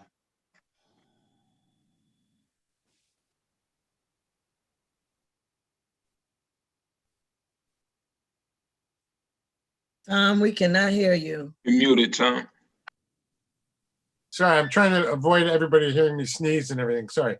I was saying, barring further tributes to Nick, from the council, there's one hand up from the community. Anybody else from the community? Please raise your hand. So, Bill. Yeah, hi. Nick, last month, I inquired about the tree that had fallen in the back on the platform, and you said that you were going to take a chainsaw to it. And I'm just wondering if that's going to happen before you leave. Well, we already did get back there and start some of the work on it, Bill. I guess I'm inquiring when it's going to be finished, like completely taken apart. Hopefully before Friday. Hopefully? Yeah. That's your last day, Friday? Bill. Are you going to? Yeah. You asked the question, he's answered it, Bill. Don't. Okay, so I just want to confirm that the plan is to get the tree off the platform and there's more tree by Friday, is that right? Bill. I'm just asking, Tom. And he's answered. He's answered. You have and he's ready to tell me more. If you just step aside for 1 second, Tom, it'd be okay. Okay, I'll step aside. Nick? Tom is right. That's the plan. That's Get the it done plan, by Friday. Really, especially for you, Bill. I'm excited to pull this one through for you. Yeah, and then you're going to fix the platform, or are you going to leave it like it is, or what's? I'll tell you what, Bill, because I'm riding high on all the great compliments people were giving me. No, would you let me finish? Go right ahead. I'm riding high on all the nice comments everybody gave me. So I'm going to do something I haven't done in about 3 years, and I'm going to give you a call tomorrow, and we can go over a list of all the things you would like me to do before Friday, and we'll see what we can check off. Yeah, I really don't want to talk to you on the phone. My other question is, okay, offer retracted. The bill. Second bill question list is checked off. Second question. Bill, now you have to fix the platform. Yeah. Right. So you told us last year that OSHA doesn't allow you or any of the youth department employees to get on a ladder. Is that right? No, you twisted it a little bit from the truth, Bill. That's what you told me, and that was the reason why you couldn't fix the downspouts on the bathhouse. Little bit. It's more sophisticated than that. It's not just no, you can't be on a ladder. But when I asked you why you guys didn't fix your own downspouts, you told me you weren't allowed to get on a ladder. That's what you told me. No, you said it at a public meeting, Nick. Well, you can look at the notes and you can pull up the public meeting, but I said something close to that, but not exactly that. And I don't want to get into OSHA regulations in a meeting that a lot of people are hoping is going to be shorter. But you brought it up a year ago. It's not true. So what I'm saying is, Bill, I was going to give you a call and we could have talked through all of this, but you said you didn't want to talk to me. So I'm sorry, but you lost out on this. Oh, now you're twisting things. I said I didn't want a phone call from you. Okay, bye, Bill. Thank you. Oh my God. I love you, Bill. It's been fun. Okay. Let's see. Do we have anybody else? Tom, yeah. I got something quick. Yes, I just saw that, Nick. Nick Pirro. Hey, Nick, thanks for your report and your service to the kids in the community. Not so much a question for you, but Tom, Nick had touched on getting some of the money back in the youth department budget that was lost due to the COVID. Would that go the same way for every city department as a request? As most people know, the volunteer fire department, we gave back $24,000 last year as part of the 10% give back. So we lost that of our budget. Would that be acceptable for departments that did do that to ask for some of the money back? It's on the table. Why? Sure. I'm not, can't guarantee it, but do you remember what it was for? I mean, did it have a? Well, that was the 10% give back that each department was asked to give back last year, and we lost $24,000 out of our 2020 budget for the give back. So maybe I can just get with you this week or send you an email and we can discuss it further. All right, I appreciate it very much. Thank you. Break it down and figure out what it is you weren't able to do. Right, perfect. Yeah, please. Thank you. You're welcome. Okay, so we can move on to our next presentation, which is from Rob Perry, if he's there somewhere. Yeah, I'm here. Oh, there you are. Presto. Well, Ready, Freddie McSpready? There we go. Okay, so septic revenue for March was 29,000. It's a little bit closer to what we budget from a monthly basis. So, obviously we had a hard winter. We hopefully will bounce back and make the forecast for the year. This was just a couple weeks ago, just more of the grit down at the tanks that comes in from the collection system. So you've got a vac truck, and here in the middle, there's another tanker. So this one is filling this one, and this one is pulling the air off. And then after this middle one gets filled, it goes away on another truck, and then these two got filled up. In total, you get about 20 tons. And if those guys for one day with the disposal of all of this fine grit was about $15,000. And we already had a similar event take place the month before that was probably about the same in price, $10,000 to $12,000. So, the thing I try to bring home is that when all of this fine silt is on a city street, it's called dirt. And dirt is very inexpensive to treat and take care of. It just needs to get picked up and then dumped. Once it gets into the collection system and it mixes with human feces and sewage, it then becomes grit, and it takes an entirely different process to be disposed of, and they have to be licensed carriers and haulers. So it's a big deal. Let's see. I did want to give an update. The both Power Avenue and the Mill Street pump stations are nearly complete. We have, we're just doing some punch list stuff with them. The contracts should be complete and fulfilled within the next couple of months, and then we'll do our paperwork for EFC to get our 40% share returned to us, and then close out the financial documents with Heather. This is just something from looks like an EKG, I guess, kind of. It's not mine though. This is from the water department.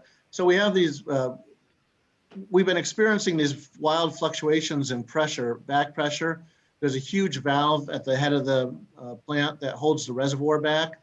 And, we've been seeing some, we've increased the flow to the plant by getting rid of some of the air in the transmission main, but that's created a new problem.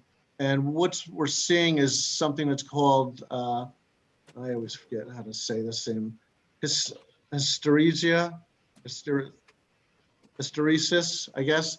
Anyway, what happens is one valve is opening to increase flow.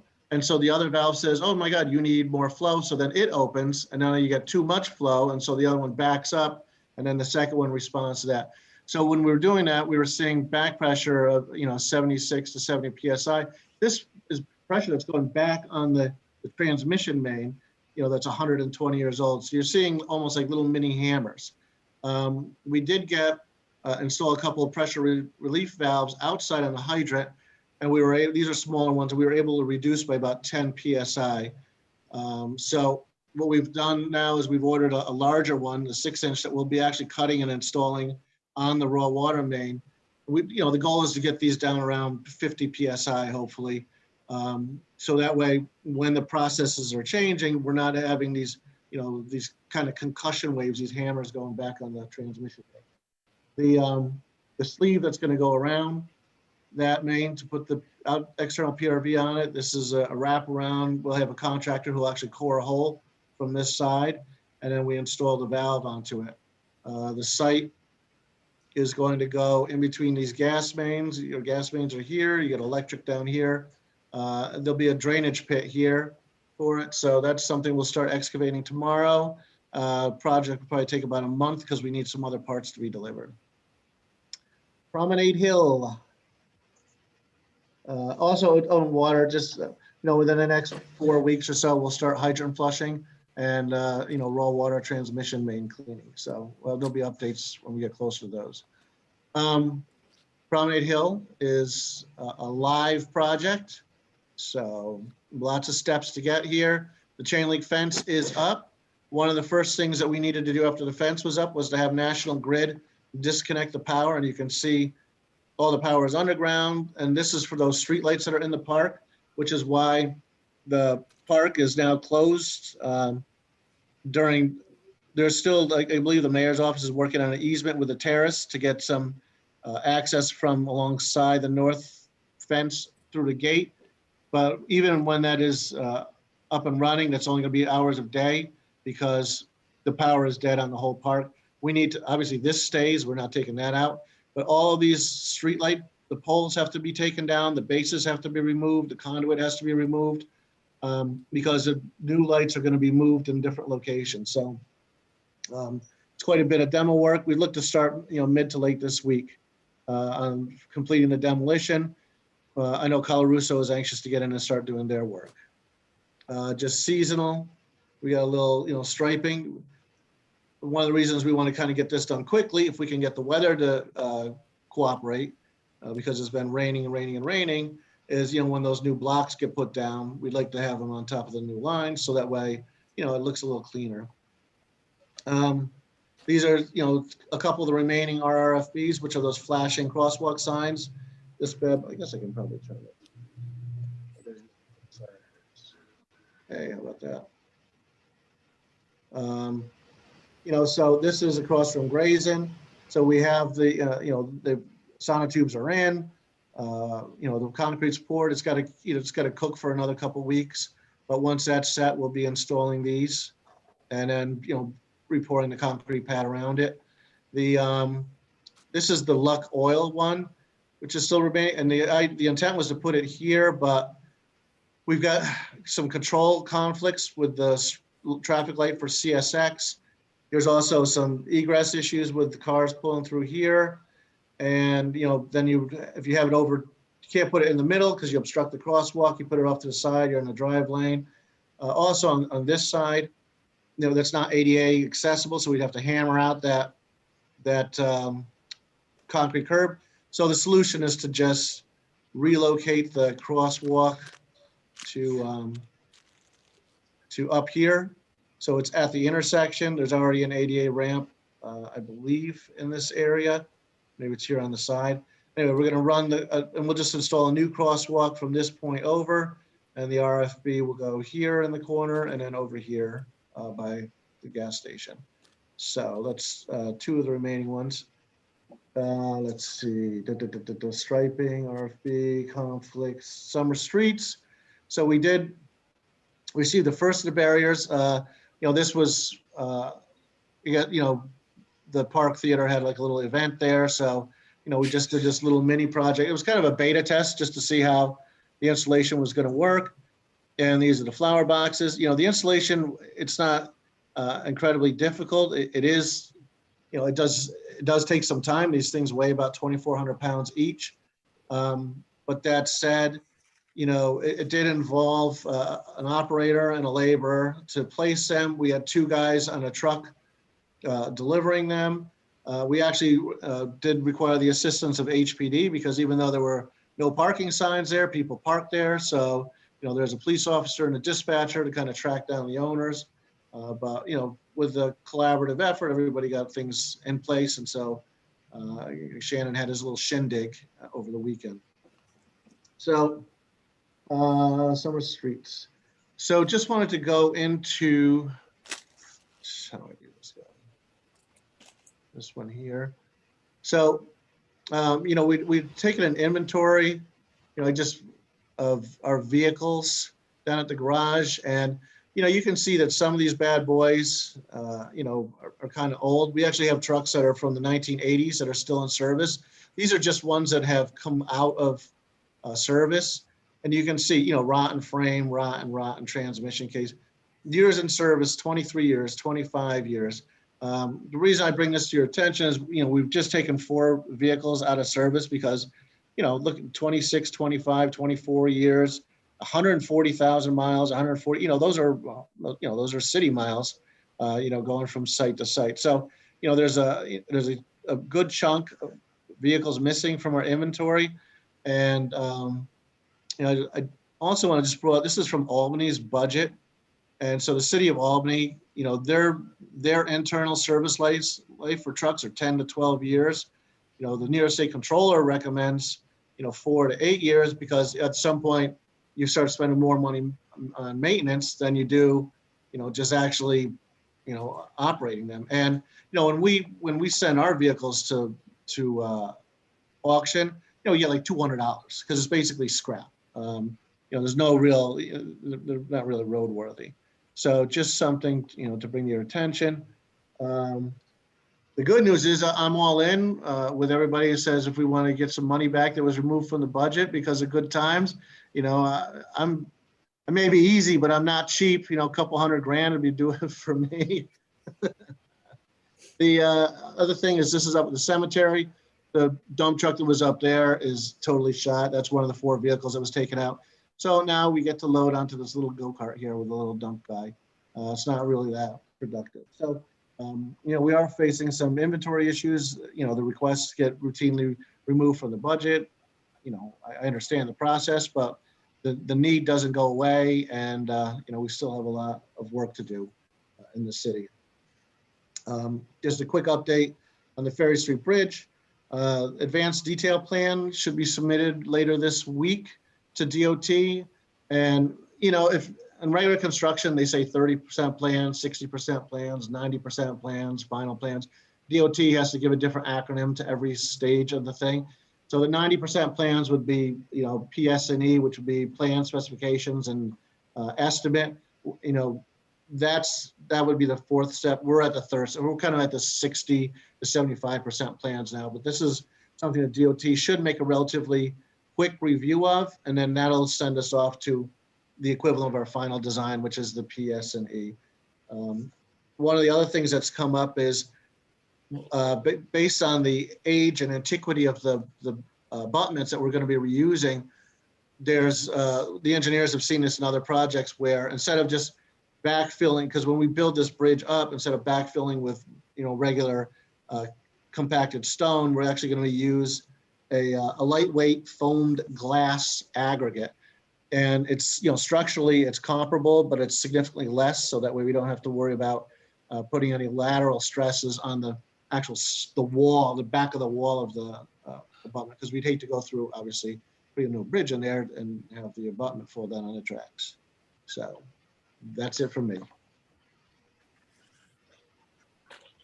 Thank you, Rob. I'm just wondering if there's the grants. Can you ever get grants for equipment like that for vehicles? I haven't. I mean, maybe for something specialized like a sewer router, right. Something that would be part of things, but just Yeah, but that's not something they usually go for. I agree. Yeah, sort of like personnel that way. Question from the council. Anyone? Oh, there goes Jane. Yeah. Go ahead, Jane. Yeah, okay. Rob, thanks for doing the stuff for Shannon McGee's shindig, as you called it, and in anticipation of the enormous lift you and your crew is going to do to make the Warren Street seasonal streets. Seasonal fun in the sun happen. Right. Going to be an enormous lift, and so thank you in advance for doing that. Sure, it's going to be. We actually are. I believe Tony from the county and our neighbors in Greenport and Claverick are going to be donating manpower and equipment trailers. It's going to be. It is going to be a little bit of a logistical thing. We'll be closing as we install. We'll be closing blocks down, one block at a time. But it shouldn't be more than 45 minutes or so per block. But yeah, I mean, Kate's been wonderful to work with, and she's going out and marking stuff for us. So a lot of we don't have to necessarily measure so much. We can just kind of plug them and place them. But right. Yeah, I'm looking forward to it, but then I'm not. Yeah, well, it's a big logistical job at minimum, and to coordinate with your partners outside the city, that's a whole nother level of effort. So anyway, thank you on behalf of all of us. We'll enjoy it this summer. Anything else from the council? The public, I see. Bill, you have a question. Let's be satisfied with your answers, Bill. Let's go. Bill? Well, he's not answering. Yeah, I'm here. Are there? You there? Yes, we are. Okay. Hey, Mr. Perry, I asked you a few months ago how many employees and DPW, is it 36, 32? It depends on the time of the year. We have seasonal part-timers that come on in summer, so we have more in summer than we do in the winter. So your full-time regulars is what, in the 30s, right? No, full-time regulars is, I don't know, maybe 25. Okay. Do you have a ballpark or specific number of those 25 who are people of color, brown or black? I think right now, one, I can think of. One of 25, is that right? Yep. Okay. Second question is, I'm curious about a faded crosswalk at the corner of 3rd and State. It's on, excuse me, 3rd and Columbia. It's on Columbia just before the turn, about 40 feet ahead of the intersection, west of the intersection. Are you aware of that one? Roughly, sure. Roughly. Yes. Of course he is, Bill. Come on. You know of it. Question. So I'm wondering, you've been DPW head for what, like 10 years now or something? Come on, Bill. Please I'm just ask the question. I'm just No. wondering why This is all a court of law, and you're not a lawyer. Just ask I'm your just question. wondering- Okay, I'm asking. If you'd let me. I'm wondering why every crosswalk on Warren Street gets yearly maintenance, and a crosswalk at our worst intersection in town on the truck route is almost completely faded, as if you've ignored it for 5 or 10 years. Can you explain how that happens? Maybe I shouldn't say you, Rob. You and your crew. You guys drive over it practically every day. And it doesn't You're exist getting too anymore. hostile, Bill. I have to remove you. Can I- Sorry. Okay. He had his chance. Okay. Any other questions? At least he keeps us awake. Okay. Thank you, Rob. Thank you. Moving on to code enforcement. Craig, are you there somewhere? Yeah, I'm here. Can you hear me? Oh, there he is. Okay. Yes, we can. So this is a new addition to our monthly roundup. We are honored with the presence of Code Enforcement Chief Greg Haig. Well, hello, everybody. I was asked to be here mainly, I believe, due to the vacancies registration in the city code. Yes, I think if you just give us a general, like what your, just some simple statistics, like how many, like all those warnings that I see the pages for, that kind of thing. Whatever. Yeah, our department, just so everybody's aware, and I know it was questioned in the past, our department has never been involved with the Common Council committee process. To my knowledge, never has. And even when I was hired 8 years ago, we were told then that we didn't have to report per charter. So depending on what the council is looking for, I submit a report monthly to the mayor and the Common Council president. And on that, we do an activity of the code department. As far as code reviews, building inspections, site plan review, planning, zoning, historic activity, complaints, inspections, and how many violations we issue in the course of a month. Basically the activity of our department. So for those folks that I'm sure are well aware, and I can honestly say since 2013, the workload has increased tremendously over the last 7 years, 7.5 years. And it's not so much, the current workload as code stuff. That is great. We're busy. It keeps us going. But the additional codes, in 2013, we started our fire code, our fire inspection. That took approximately 2.5 years to get up and running. Fortunately, we were able to employ a part-time person that is code certified.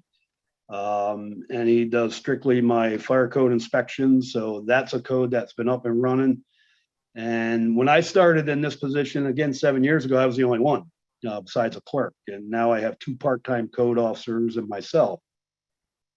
So we're very busy. We give violation letters, and I send a copy of that to the mayor and the common council president in the course of the month. I don't have them numbers in front of me, but they usually range anywhere from 20, they could go as high as 60 or even 70.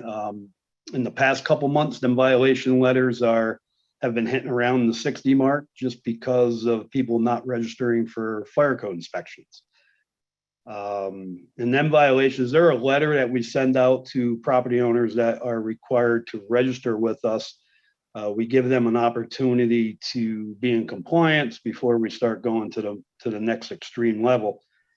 And again, that's been a process over the last few years, because people forget to register. So we have to send them a reminder, and that's basically what they are. And that brings me on to our vacant building list. This was a code that was adopted, I believe, in the later part of 2018. It's somewhat complicated as far as code enforcement for collecting data and securing reports and things of that nature. We're a little behind on it as far as getting the notices out to the property owners. But we do have a list, thanks to people, calling us up and letting us know that there are some buildings that possibly fall under this category. Currently, as of today, we have 44 buildings on the list. We started out with 50, and what happens with it is when there's a building permit that's been issued, or possibly a few of them that were fire damaged and have been renovated, and now have actually been issued C of Os in the last couple days. There was one on Washington Street that burned, and they finally finished the work on that, so that's getting a C of O. And then there's been some others that transferred, and so it's a process and it's a learning curve for us. Unfortunately, it was additional work that we had to take care of. We finally are to a spot now where we think we got a good handle on how we're going to deal with this, and it's going to incorporate actually falling under some of it with our fire inspector. And him and I had a meeting recently, and we discussed it, and we feel that some of these properties are really going to fall in that category as well. So we're moving forward with this currently. And I think there's a lot of people out there that might be I don't want to say misinformed or misunderstood, but an empty building, as far as occupancy, don't necessarily make it vacant. If anybody ever wanted to look in the code at 91-2, which is the section of the code that will describe an empty building, or I should say a vacant building, it's basically a building that's uninhabitable. Is the best way to look at it. Just because somebody has a building that's not occupied, that doesn't necessarily make it vacant. So that's been a little misunderstanding on some of these complaints that we had to follow up on. We go and we look at the building and we determine, well, it's not vacant, it's just nobody's living in it for whatever reason. They could be trying to sell it, or they may be away for, we'll call snowbirds, whatever the case may be. So we wanted to clarify that. There is some positive things going on with this part of our job. Is there have been some vacant buildings that have been vacant. Geez, I got one right now. It's a positive. It was labeled as unsafe in 2007.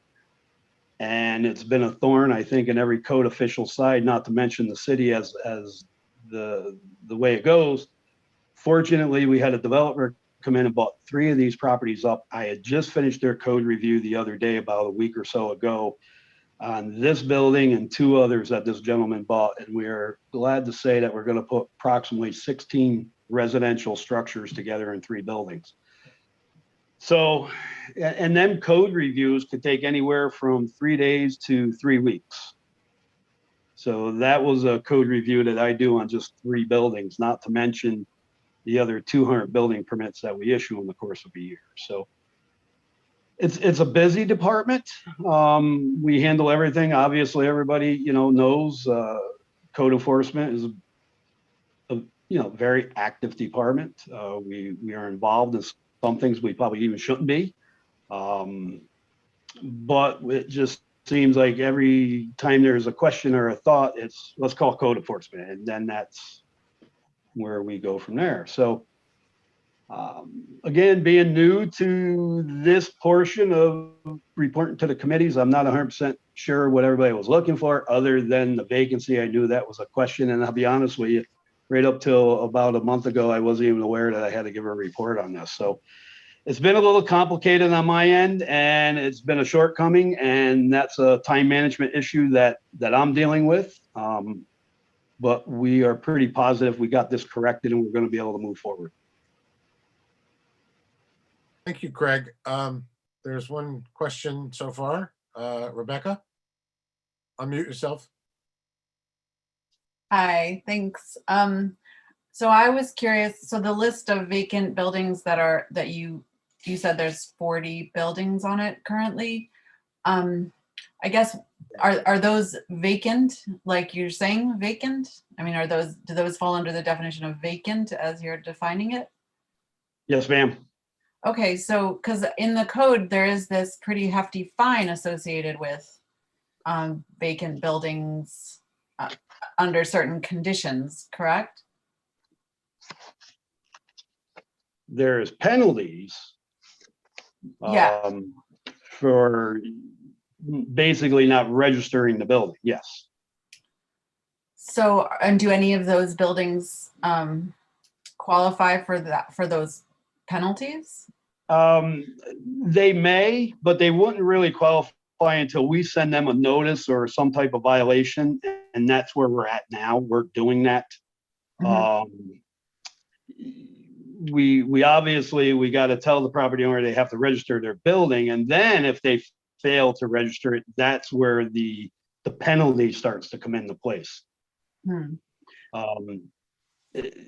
It's like anything else, that we will notify a property owner of a violation or a code issue, and we give them the opportunity to correct it. In this particular case, we'll notify these people that they have to register their building, and we will give them an opportunity to register that and correct it. If they don't, then it goes into the penalty phase. Mm-hmm. And then that will be basically an appearance ticket that is issued to the property owner to go to court. And I want to correct something that was said earlier, and I think it was a misunderstanding, or maybe a misunderstanding of the term. Code enforcement does not collect fines. We collect fees. Fines are imposed by a court. I don't collect fines, never have. So these issues here, we would issue a violation to a property owner. They would have to go to the city court and answer that violation in a court of law. If I could just to clarify, so I was the one who asked about the fines, and so I'm looking at. I caught the tail end of that, and I didn't want to interrupt Heather by no means. I think it was just a misunderstanding. Sure. No, but so in code 91.7, it talks about penalties for offenses, and it does use, I mean, it talks about the fine. It says any person violating any provision of the vacant building registry or providing false information to the enforcement office shall be subject to a fine of not more than $1,000 per day of violation or imprisonment not exceeding 1 year, or both such fine and imprisonment. Exactly. Yeah. So again, what I'm saying is, if somebody's in violation of 91.7, we will issue them a violation, which is an appearance ticket, subject to that section of the code, and they would have to answer it in city court. Okay. I don't have the authority to issue a fine, because that fine could be $1,000, and whatever the attorneys and the judge says. If the judge says, no, we're only going to charge you $500, then it's $500. trust me, if I could, they all get $1,000 fine. But that's not how it works. Fines, it's the same way, to give you an example, and I'm sure Chief Moore is on, I'm sure he might be able to elaborate a little bit better than I can. But if a police officer gives you a traffic ticket, they don't collect the fine, they send you to court, and the court Right. collects. Got it. This is the same thing. Gotcha. Okay. Excuse me. Anybody else on the council have questions for Craig? In the public? See, that wasn't so painful, Craig. Not at all. Well, I'll keep that other comment to myself, but thanks everybody else for the previous, mainly Rob Perry. So, I think you know where I'm going with that. yes, we all do. Thank you, Craig. And now, batting cleanup. Chief. Cleanup is fourth, Mr. President. You're right. Yeah, batting, wait, see, 1, 2, 3, 4, 5. It's bad enough I got to follow Rob with his slideshow. Now, Craig, this is impossible for me to do any better. Anyway, I'll make it quick. Okay. We have 3 things to report. Number 1 is our monthly required report on certain categories. I'll give them to you quickly. We had no use of force incidents in April of this year. We made 24 arrests over the month, and for the first time in quite a while, there was no felony arrests, only misdemeanors. We had 4 instances of emotionally disturbed persons. And on the worst news of this report is we had 4 overdoses this month in April. The PD administered Narcan in 2 instances. 1 was successful, 1 was not. In the 4 overdoses, 2 people died. And we don't have all the reports in yet. We'll correlate that to fentanyl. So serious issue here in April that we're currently investigating. As you know, we've been talking about the staffing for HPD. We're currently at 22. We went through an interview process of 4 candidates last week, 2 of whom were from Hudson. So we're continuing in that process. The issue at hand for us is the folks that were interviewed are very good candidates, but none were police certified. None had been sponsored, had gone through an academy. So the run-up time to get them sponsored, go to the academy, and actually see the results out on the street would be, 10 months away.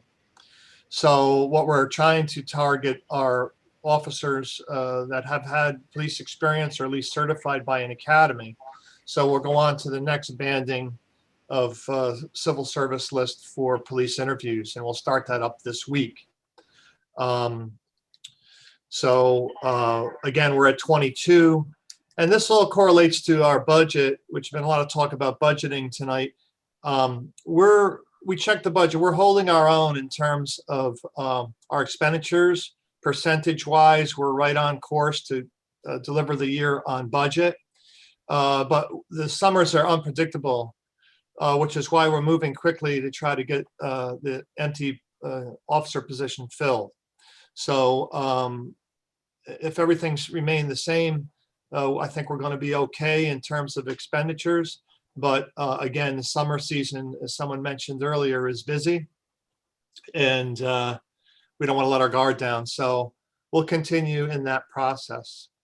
And lastly, Alderman Garriga last month suggested a program which I thought was a good idea for citizen interpreters. So we've developed a form in draft form right now, but we have to work out a couple little legal matters. For example, if folks are going to volunteer to do interpreting in an emergency, we don't want that to swerve into a criminal case where the volunteer at least has to understand they'd have to testify in a court of law.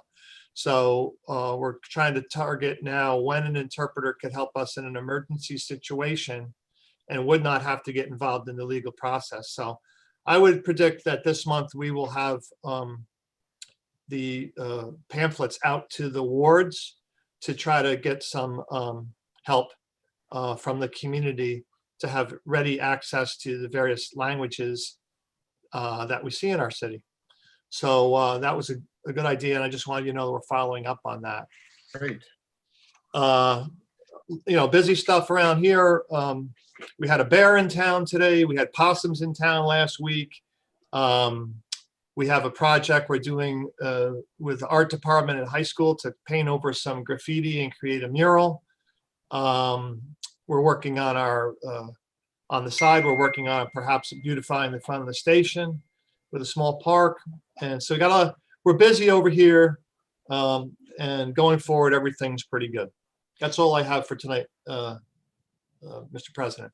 Thank you, Chief. Chief, those 4 who haven't gone to the academy, are you gonna, do we have the money to sponsor them?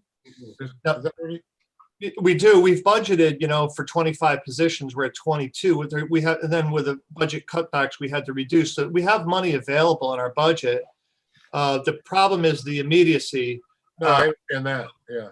We want to see the results of this hire, before the summer's out. Right. So if we hired someone tomorrow, there's a 12-week FTO program. So I'm just worried about overtime. What happens if we lose an officer due to a sickness or some kind of injury? And then you have the vacations coming up and things like that. So I'm just trying to keep on course here and stay within our budget. So, but those candidates are still possible. Yeah. Okay. Yeah. And then also, like, when is there going to be an academy? And that might not be to the fall. Right. So what we're really looking for is someone that's certified now. I get it. Yep. Okay, Rebecca, you have your hand up. Yeah, I think I asked this last month in a different form possibly, but I am a little confused because my understanding was that we have like a policy of no hiring in the police department, even especially maybe to fill vacancies, because the idea is to reduce the size of the force to something that it more matches the size of our population. That's the basic understanding that I have about where we're at with the police department. And I believe there was an executive order from the mayor that's called for no additional hiring in the police department. I'm not sure that's correct. I think that was definitely true last year. But Chief, do you have a? If we had a department that correlates to FBI or DCGS standards to population, as you say, you'd have a department of about 14 or 15 officers. So it's call volume that drives the size of the department. So what I've been pointing out is the additional, the filling a vacancy of someone who left us abruptly is not so much a new hire as it is a replacement on terms of safety, but also a monetary issue. Because if we don't fill that, the city will be paying an exorbitant amount of money in overtime, which is not ideal. You don't want these big numbers in overtime. It's mismanagement if an office, if it gets to be 30% of a person's salary is collected on overtime. We need to. If there's big, I guess shouldn't be talking about money. It's a bigger safety issue if we're short every shift. I'd like to make clear. Oh, hold on one sec, Tiffany. Can you give me one sec? Somebody had asked me in emails about the report on the profile of all the stops in the city. And apparently, because I didn't bother to look it up, the first report is not due until July. So in case that those people are listening, that'll be ready in July. Tiffany, did you have a question again? Sorry. Yeah, I was what Rebecca brought up, I was hearing that from others as well. So I just wanted to know if we can get that information so we are all accurate on it and not going by, I think, or it was said, or I'm not sure. I want us all to be 100% sure of what the dynamics are of how we are supposed to move forward with the police department and hires. And if it's the way that Rebecca Wolf described, then that's the way that we should move. If it isn't, then that's the way we should move or discuss it. So whether it's Tom, the mayor, Jeff Baker, someone, or all three of you, please get that information out to the council. Right. It's definitely a question for the mayor's office, because since he's in charge of hiring. But I will do that. Thank you. Any other questions for the chief? Chief, I think for just to make it known of what the department is doing as far as working with the community, once you get all the do's and don'ts together, Chief, maybe make a quick press release so the entire city can get to hear it, and maybe you'll get people calling you to volunteer. On the interpreter, Tiffany? Yes, the Yeah, okay, translator, interpreter, yes. I was hoping to actually print the flyer, get it like professionally printed and having it distributed. We'll put it, of course, online. We can do both, but I think it would be best if the public can actually hear it from your voice, from your mouth, from the podium, from wherever you want to stand. And us as council members can help distribute flyers to our constituents. Yeah, that's fine. Hey, thank you. Okay, since there seems to be any questions from the public for the chief? I don't see any. Oh, yes, we have one there. Sorry, Linda. I just want to say to the chief and the commissioner, the no turn on right at the stoplight of Columbia and North 4th has made a huge difference. As far as I know, there's been no more accidents since you all put it up. So I want to thank you all for doing that. Hurrah. And you see, I think you see the new curb painting that DPW did at 3rd and Columbia by the mosque has made the traffic or the large truck turning a lot safer there too. And I give taps Rob from DPW, Van Beschkoten, who did that, made it a priority. It's much safer down there now. Great. Tiffany, you want to say something else? Yes, thank you. I just remember, thank you for bringing that up, Linda. Recently, I ran into a woman from the 1st Ward, and she told me down by the terraces going towards Amtrak that she's been begging since the previous former mayor for a stop sign in that area. There's a huge apartment complex down there, and there's a lot of children. And she said her husband literally, she said the child had the right of way, but her husband literally had to grab her as the car was zooming down. And it could have unfortunately killed the little girl.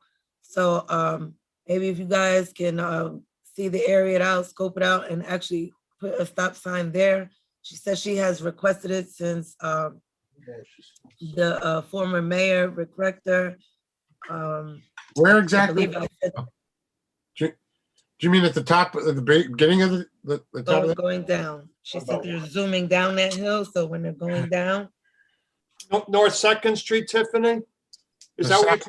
No, that's going south towards Amtrak. Oh, okay. I got it. Thank you. Jane Trombley, you have a question or comment? Because I just like to follow on Rebecca, God, you're on my brain tonight. Tiffany's comment about the stop sign, because I had, Chief, you and I had an email exchange about some stop signs on Union Street. We're sort of the same reason that and I have a walk around date, I think Wednesday, with Peter Bujano to look at possible street sign additions on Union Street, because from the light at 5th and the light at 3rd, which are 2 super long blocks, there is no traffic. We talked about bumps and stuff, and that isn't really operable, but the fact that there are no street signs at 4th or at the post office going either direction poses the same kind of problem that Tiffany's just brought up on Front Street. So uninhibited traffic patterns just, create some kind of a thoroughfare. So I'd like to bring that up in addition to our correspondence on it. Thank you, Jane. Thank you. I guess that's it for you, Chief. Thank One you. more thing, Mr. President, please. What's that? I just wanted to tell everybody we have a car seat event May 29th at the firehouse from 10 a.m. to 1 p.m. More than half the people don't know how to properly install a car seat. So for the safety of the kids, we'll have certified instructors there to show you how to do it. 10 to 1, May 29th at the Central Firehouse. Do you have any digital flyers that we can print out ourselves? I posted it on the Facebook page for Hudson Police today. Okay. So you can share that around. Okay. And we have some posters we're putting out. Okay. Thank you, Chief. Thank you, sir. Okay, moving right along, we can go to the resolutions. We have 8 to introduce. Shaheem, are you ready? Yep. Okay, resolution number 1.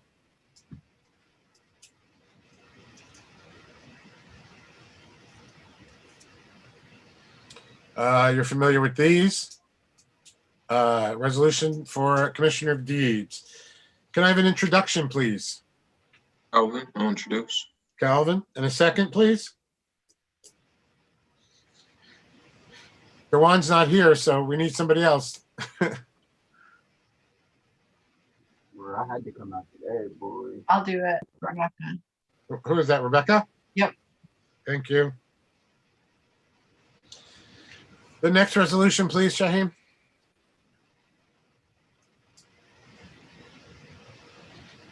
This is a resolution authorizing the mayor to sign a contract with LBS Ecological for an urban forestry assessment.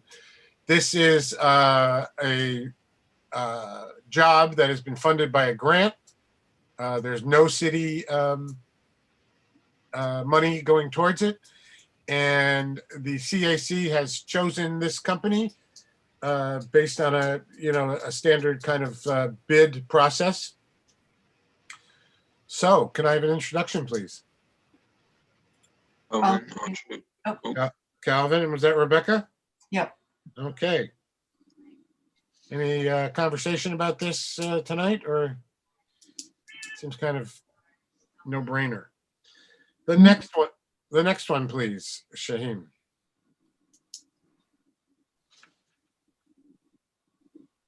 The color, yes. This is accepting a donation from the Colarusso family to support the Prominent Hill project.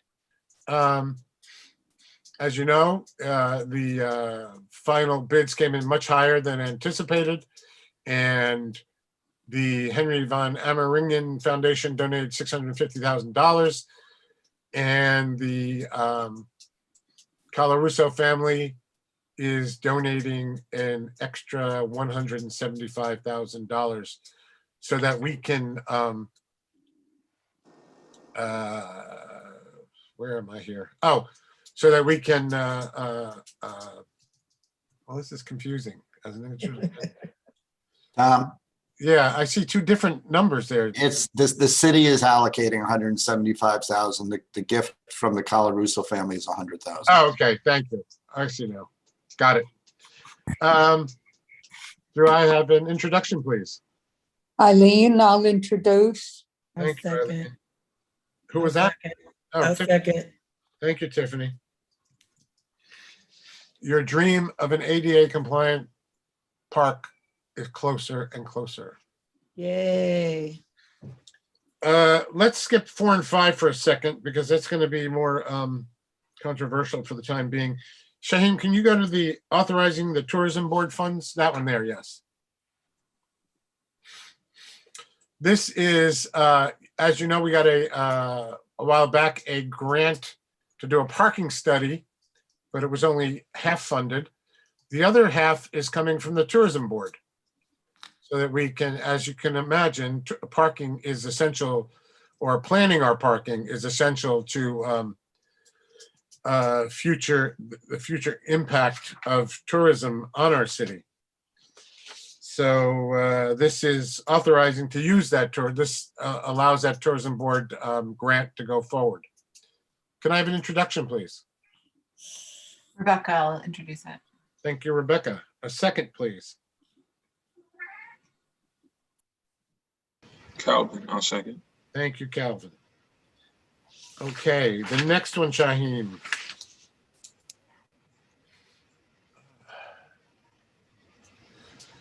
This is getting ahead of things. This is to designate and celebrate June as LGBTQ Pride Month in the city of Hudson. We can read the full resolution, I think, at our formal meeting. I'll make the motion. Okay, Tiffany, thank you. I'll A second. introduce it. Excuse Can I me. just say something? Sorry, this is Rebecca. Oh, I yeah, think the third whereas. I think the third whereas is a little bit off because I think if I remember the word condone. Wait, no. I think Yeah, it means. we'll fix that. Don't worry. That's how. That's my mistake. I'll fix that. That's embarrassing. That was not the intent. I thought you didn't mean that. Right. Oh gosh, can you imagine if I read that out loud next week? And Yeah, that's bad. Sorry. okay, so Rebecca, are you seconding it? Yeah, sure. Okay, thank you. The next one, Shaheem, please. This just we've already designated the money for this. This is just to affirm the selection of Gary Pernhagen as the manager of the Seasonal Streets program. Some of you may know him. He's, I think his partner is the owner of the Gilded Owl. They live on Warren Street. He actually, I think, will be a future council member next year if things go according to the way they seem. But he's willing to take on this job, which is admirable considering it could be difficult.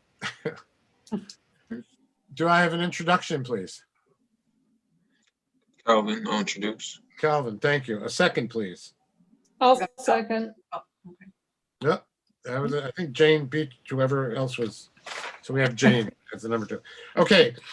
Shane, can you go back to 4 and 5?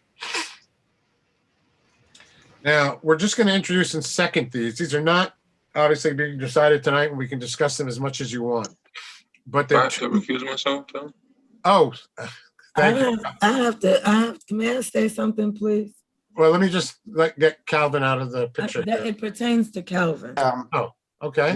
I don't, to the extent you're going to organize it, I'm not sure he needs to recuse himself while we're talking about the benefits of the bond resolution or as an option. But he does for the. But to the extent that we're talking about the potential gift, yes, he should leave. Right. Okay. So if you want to maybe take comments first on the bond resolution issue we're discussing. Okay. I'll do it that way. Did you want to say something, Tiffany, before we? I do. I wanted, that's number one, I wanted to say that Calvin shouldn't have to leave. And number two, I mean, we've been doing this the entire time. And I just been thinking and over, and it was brought up to me because every time we have a discussion and we always put Calvin in the waiting room, right? Correct. If we were having in-person meetings, Calvin would not be asked to leave the room. Yes, he or would. leave the building. He would just have to recuse himself from the vote. No, he would have to leave the room. No. Yes, he would. Yes, yeah, that is the rule, Tiffany. It never happened in the past. It may not have been properly advanced, but there have been clear rulings recently that when there is a conflict of interest like that, the person is supposed to leave the room. So there's no issue that they're, inadvertently or, advertently influenced. Even though they're not going to vote on it, they're supposed to leave the room. Can you send that to me in writing where that law states, please? Where it states that? Thank you. I'll look for that. So let's look at the other one. This next resolution, we'll talk about this one second. We'll do them in reverse order. What we're going to do here, we're looking at two resolutions. We'll introduce them both and then decide at some point if we, what we're going to go forward with. So let's talk about the next one first, please, Shaheem. Say that again. Could you skip to the next resolution? So we don't have to get rid of Calvin yet. Okay, this is a resolution that would allow Heather to go for a bond to finance a renovation to City Hall that would maybe be compliant with ADA, the Department of Justice ADA requirements. So that's one option that's on the table. Now, I guess we can talk about the other one. So I'm going to put Calvin in the waiting room. Sorry, Calvin. Shaheem, can you go back to the other resolution?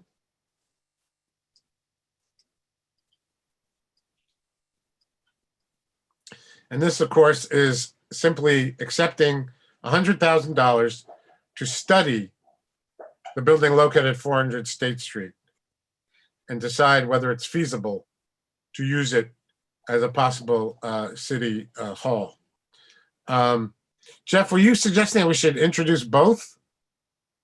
Or just, no, just for the purposes of your organization is to get them both introduced. And I think next week you should get a sense of which one you want to vote on. It was my suggestion. You really have to. The city, and Michael Chamides is here. He may want to speak in, but the city has to show movement to DOJ on the ADA issue. Correct. So we want to. So you're faced with basically making a choice of proceeding with the changes to the city hall of putting in a chairlift and bathrooms for $475,000, or proceeding with an investigation of a new city hall at 400 State Street, right? With the initial $100,000 gift from the Galvin Foundation. And then the way that donation agreement is being drafted, you'd have roughly a little over a year to finish that study. Right. And a year and a half, basically. And then make a decision as to whether it makes sense to go forward with that project, which is the donation of the building and the 1.4 million, and then determine what more, if any, has to be paid for by the city to complete the work. Tiffany, you have your hand up. Yes, what building is that 400 and State Street? And is it like ready to move into, ready to go, or has to have? No. We're talking about 400, the old library. Oh, okay. And this is, it's not even close to being move-in. It's the high. Okay, I was thinking Columbia Street for some reason. Right. Okay. You recall what this is? What we're okay? Just I don't want to go over something if you just just forgot. Thank you. So it's a $100,000 study if it's possible. Let's see. I got another hand raised somewhere. John Rosenthal. Again, I would say since we've already commissioned a study and we've moved, I think if for the basis of having to move quickly with the ADA compliance, I would say that the $475,000 bonding to me seems like a no-brainer. Anything actually working with our existing city hall per the study we did gives us some great options. It's my understanding, and this would have to be something that would have to be cleared up quickly before we even agree to do anything with the Galvin Foundation on 400 State Street. I've been told that building, that the Galvin Foundation received a new market tax credits for that building that mandates they do renovation work before it's transferred to anyone, essentially. And those tax credits are pretty lucrative. God knows where they went. But any type of deal of them giving us money is a real big deal for them because they probably cleared more money than the $1 million that they'd be giving us. So I would just say that since we have our own options and we've studied our own options, it's my recommendation that we go with something that's already on the table rather than waiting a year and a half to find out that we're going to try to get nowhere renovating an albatross of a building. Meaning 400 State Street would be a massive undertaking, incredibly expensive for the city to do. And that $100,000 they're proposing, I would say the Galvin Foundation would be better served putting that toward a rent relief fund for people who are rent distressed, or using it for Galvin Housing Resources or any of the other organizations that deal with the immediate housing needs of this community, rather than wasting it on a study for us about a building that we won't be able to afford to move into. Well, that's what would be made clear if we did the study.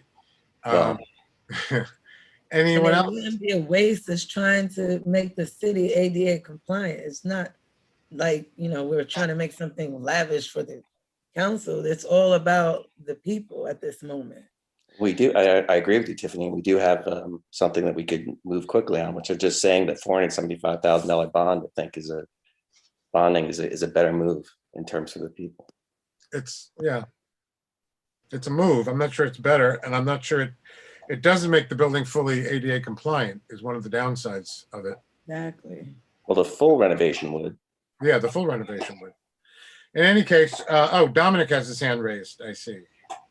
Thank you, Tom. I kind of agree with John at this point. I think in terms of, the ADA, DOJ, I mean, we're talking about, I understand the study, but they have a year to do the study. If any renovations, we're talking about possibly a 5 to 8 year project where we're going to be able to address this ADA issue in a more timely fashion for the DOJ. But we don't want to kick a can down the road where it's going to open up more issues for us in the future with DOJ. So I think Michael's doing a good job moving a lot of things forward to fulfill. And I just think this is just the next step on moving the ADA compliant issue forward for City Hall. Okay, thank you. Anyone else? Well, as Jeff suggested, let's just get them both introduced and then we can further hash this out.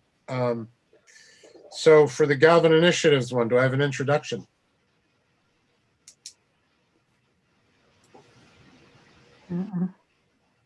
No one wants to do it. The introduction for the 100,000. Correct. Good, Tom, I introduce I'll Malachi. second it. Malachi and Tiffany. Now we can bring Calvin back. Let's see. Calvin. And can you go to the other resolution, please, Shaheem?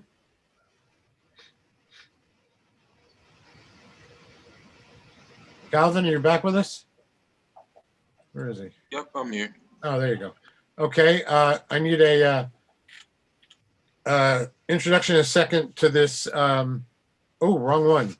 No, I'm talking about the other resolution, Shaheem, the one for not the Galvin one, but the ADA compliance. No. There you go. That's it. Okay. Can I have an introduction and a I'll second? introduce Who's that? Jane. Jane, and that was Tiffany? Yep. Okay. Thank you both. We'll take this up further, obviously, at our, I hope, since they're both actually long documents, I hope everybody reads them before the next meeting and comes in fully prepared to discuss at length what we're going to do. I can see the arguments on both ways of going forward. Let's see. Oh, we have one more thing. I'm sorry. Shaheem, can you put up the local law, please?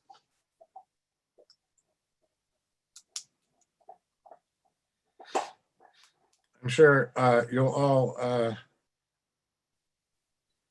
agree with this. This is as Michael works on the Department of Justice mandate, or it turns out we have to, one of the things we need to do is to amend our code to make sure that all our sidewalks follow the ADA standards for accessible design. So this is a local law to make that happen. Can I have an introduction, please? I'll introduce. Calvin, and a second, please. Rebecca, I'll second. Rebecca, thank you both. And now we are done with that last bit of business. So I can open it up first to council members, if you have any. Shaheem, can you take down? Yeah, thanks. So I can see everybody. Council members, questions, comments? I see Rebecca, you're already there. Go ahead. We're in the general portion, right? Like question. Yeah, the general portion. Yeah, go ahead. Yeah. Just don't post any documents. Sorry. I'm not going to. Okay. I just wanted to bring up the question again about the doc vote that we just had. Yeah. Because I did feel concerned that the council didn't have appropriate time to consider really what we were voting on at the moment, given the considerations of, of the kind of different options that had been presented and what was actually being determined by the vote. And I did look at code, which actually, if I can just for a second, seems to say to me that that basically the council is the one that determines like certain kinds of leasing of city-owned land, that it's actually a council decision, and that it seems to me that the council should have been presented with both options to determine which, like, we should have been given a chance to vote on which option we wanted to proceed on, rather than being asked to vote to approve one or the other. That's, I agree. Yeah. Unfortunately, we weren't given enough time to do that. And that's what I mentioned earlier. I mean, it was kind of unfortunate, but the time crunch, this whole business should have been solved back in January, in my opinion. And what can I tell you? I don't want to, I mean, can I make a motion to have a second vote to not necessarily, I mean, I understand we can't unvote the vote that happened, but a motion to introduce a second option to for the leasing of the dock, something like that. Well, I think that would defeat the whole idea that Michael had of putting it on the agenda. I mean, Do we have a motion on the table, or are you asking a question? Because I'm confused. I mean, I have not proposed, I don't know what the motion that I can make is, but I would be open to any guidance about what the motion is. Yeah. You can make a motion on whatever you want. You just need somebody to second it to agree with you. This is true. As long as it's legal. Okay. Well, let me put it this way, Rebecca. I think the vote was clear, but so I'm not sure what would be accomplished by trying to open this up again. Well, I guess what makes me think that it wasn't clear is that it seemed that several council people were expressing and somebody's okay, never mind, go ahead. It seemed like several people expressed an opinion that then was counter to the way that they voted, honestly. No, you mean when they were saying that they wanted the Hudson Cruises to work with the Sloop Club?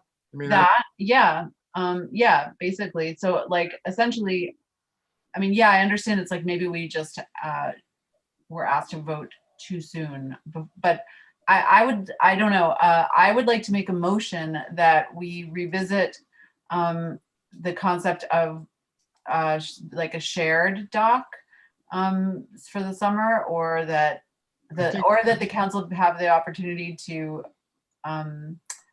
review both proposals. Well, that's kind of a confused motion. I think you'd have to. That doesn't make any sense. Yeah. I think you're trying to say you want to make a motion that the council gets to hear the proposal from the Sloop Club. That's what I'd like. I would like that. I would like to make a motion that the council have the opportunity to review the proposal from the Sloop Club. Yeah. Then we shouldn't have voted on it. Yes, exactly. So Tom, this is Peter Bajal. Can I make a comment? Peter, go ahead. Yeah, so just let me clarify. Go ahead. I was going to say, Peter had something to do with this, so go ahead. I don't know if Michael's still on the call or not. He is. This was a formal request for proposals that was issued, and it was a shortened response.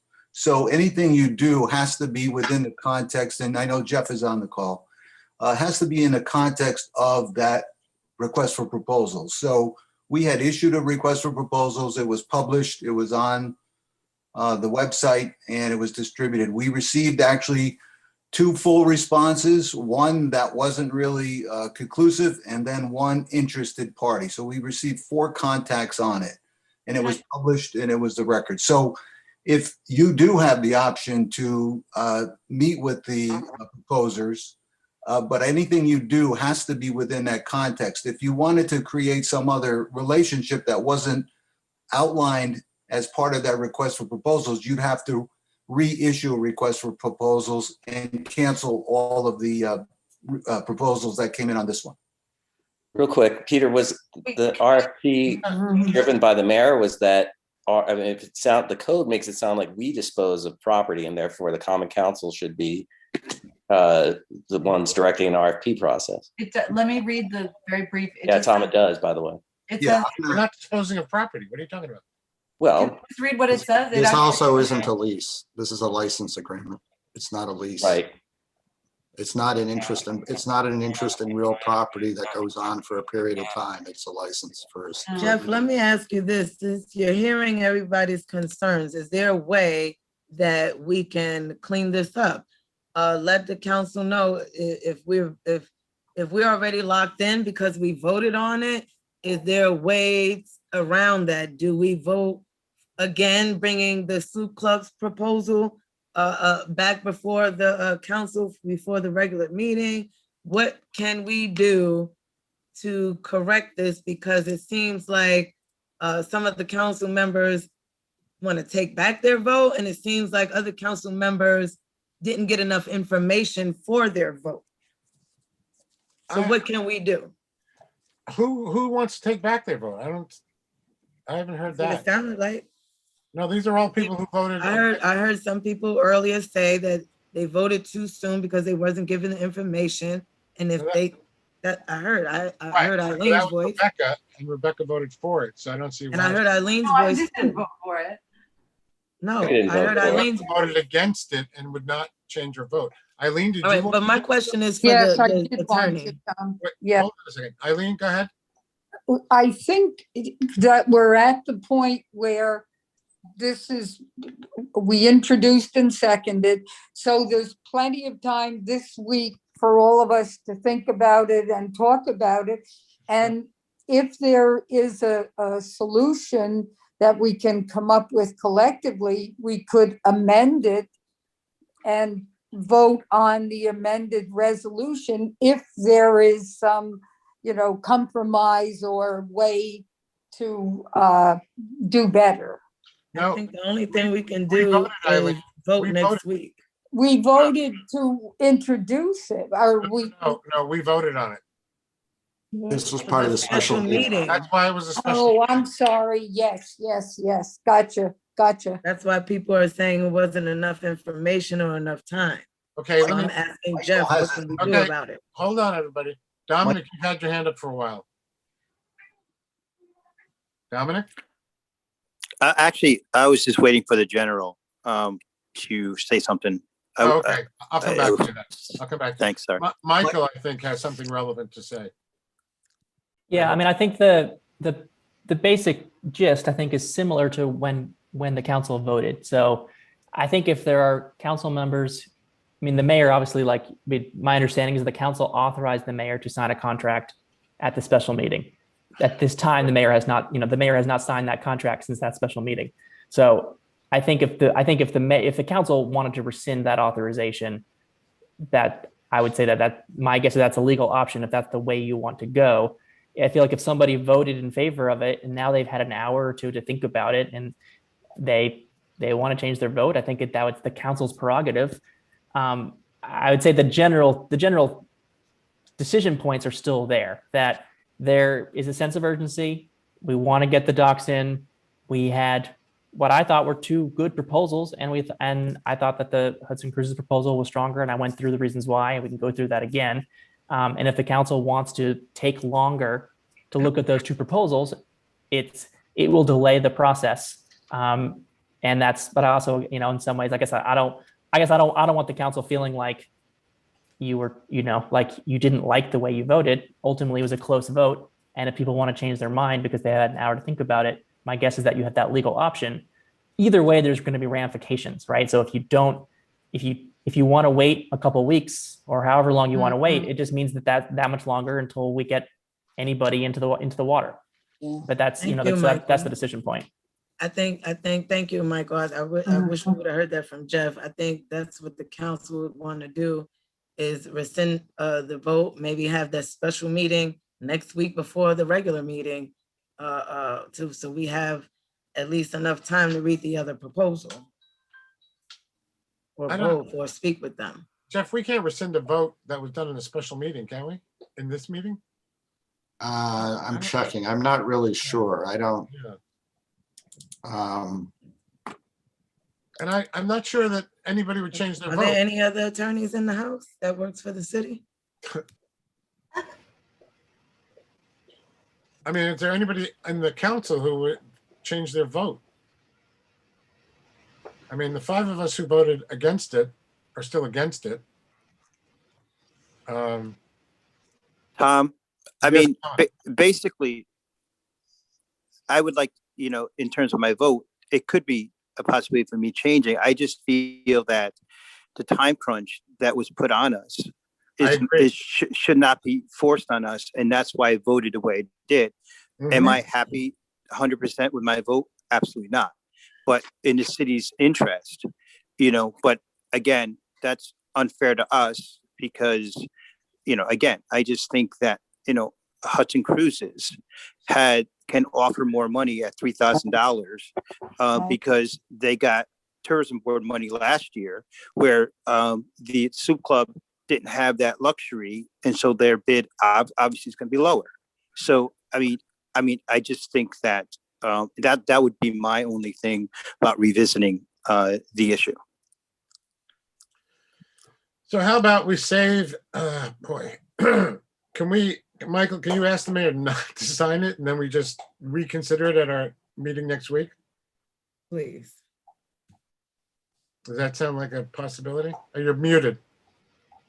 I could. I guess maybe I'm not sure if it makes sense for the council to pass I'm not sure if you want to take a vote on and it doesn't have to be binding, but I guess in some ways, like, it seems weird for the council to pass a resolution, then you just tell me to hold. I know, I agree. But Jeff? So I'm not sure. Can you just take you can take a voice vote or something, but do something. A motion to rescind or something. Or a motion, just a non-binding resolution to hold off. But I guess I feel like it would be good to have some formality for the mayor to go off of now that we've officially passed a resolution.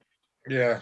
Jeff, I would make that motion. Why don't you make a motion along what Michael said, requesting that the mayor withhold executing a contract while the council considers whether it would like to rescind the vote.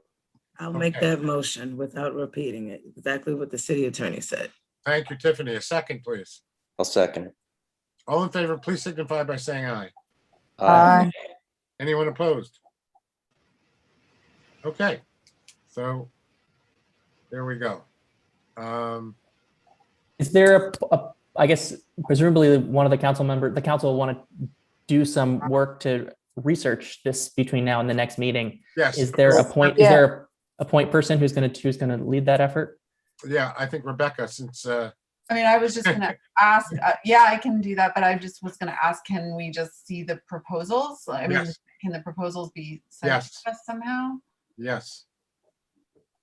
Thanks. We'll get it all. I'm happy to distribute them to. Yep. If you want to send them to me, I can distribute them to other council people or something. Yep, we'll get it out to you. I'll get it out to you right after the meeting ends. Okay. Let's see what else we got here. Other comments from council members? Tom. So, yes, Dominic. So I wanted to give a quick update. I sent it to Jeff today. Sorry, I didn't come back to you. I'm sorry, I forgot. Yeah, regarding, I sent it to Jeff and I'll send it to you when I get off here.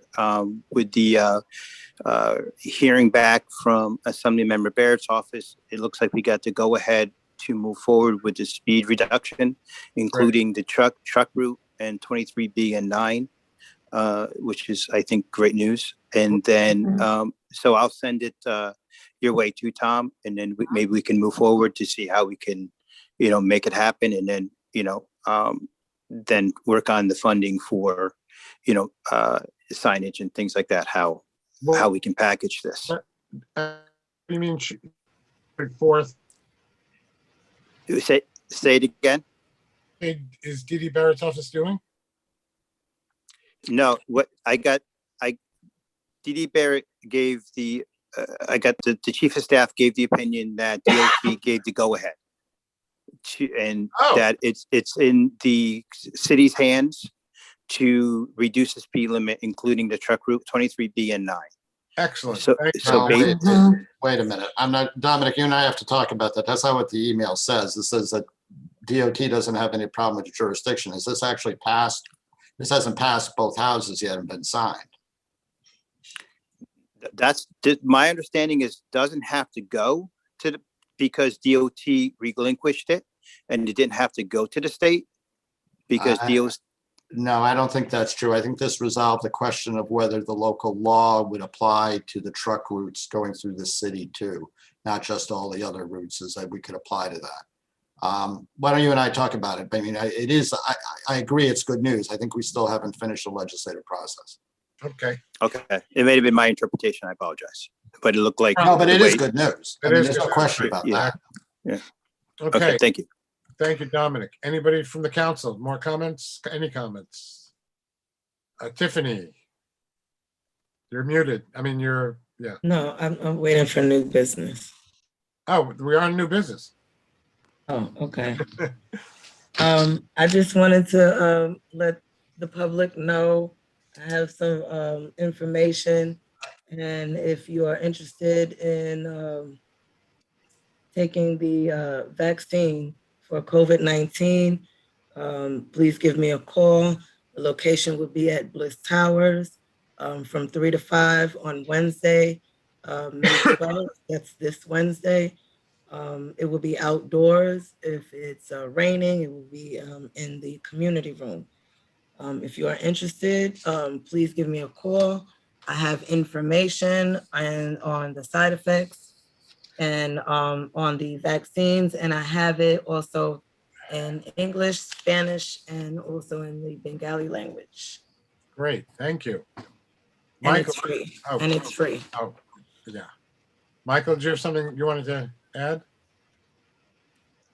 If it's okay to talk about a couple new projects that I just wanted to flag, I think they're likely to come up at the next council meeting coming out of the mayor's office. Okay, as quickly as possible because we're getting to that 3-hour point. Yep. Okay. Number one, we had our truck study meeting last week, and that phase of the project is coming towards a close where the study is near finalizing. And what we're noticing, we knew this was coming, but certainly from the meeting, it was really clear that we're really going to need to do some more outreach with Greenport and Claverick residents to really build a coalition to support this project. We did not use the full portion of the $100,000 grant on phase 1.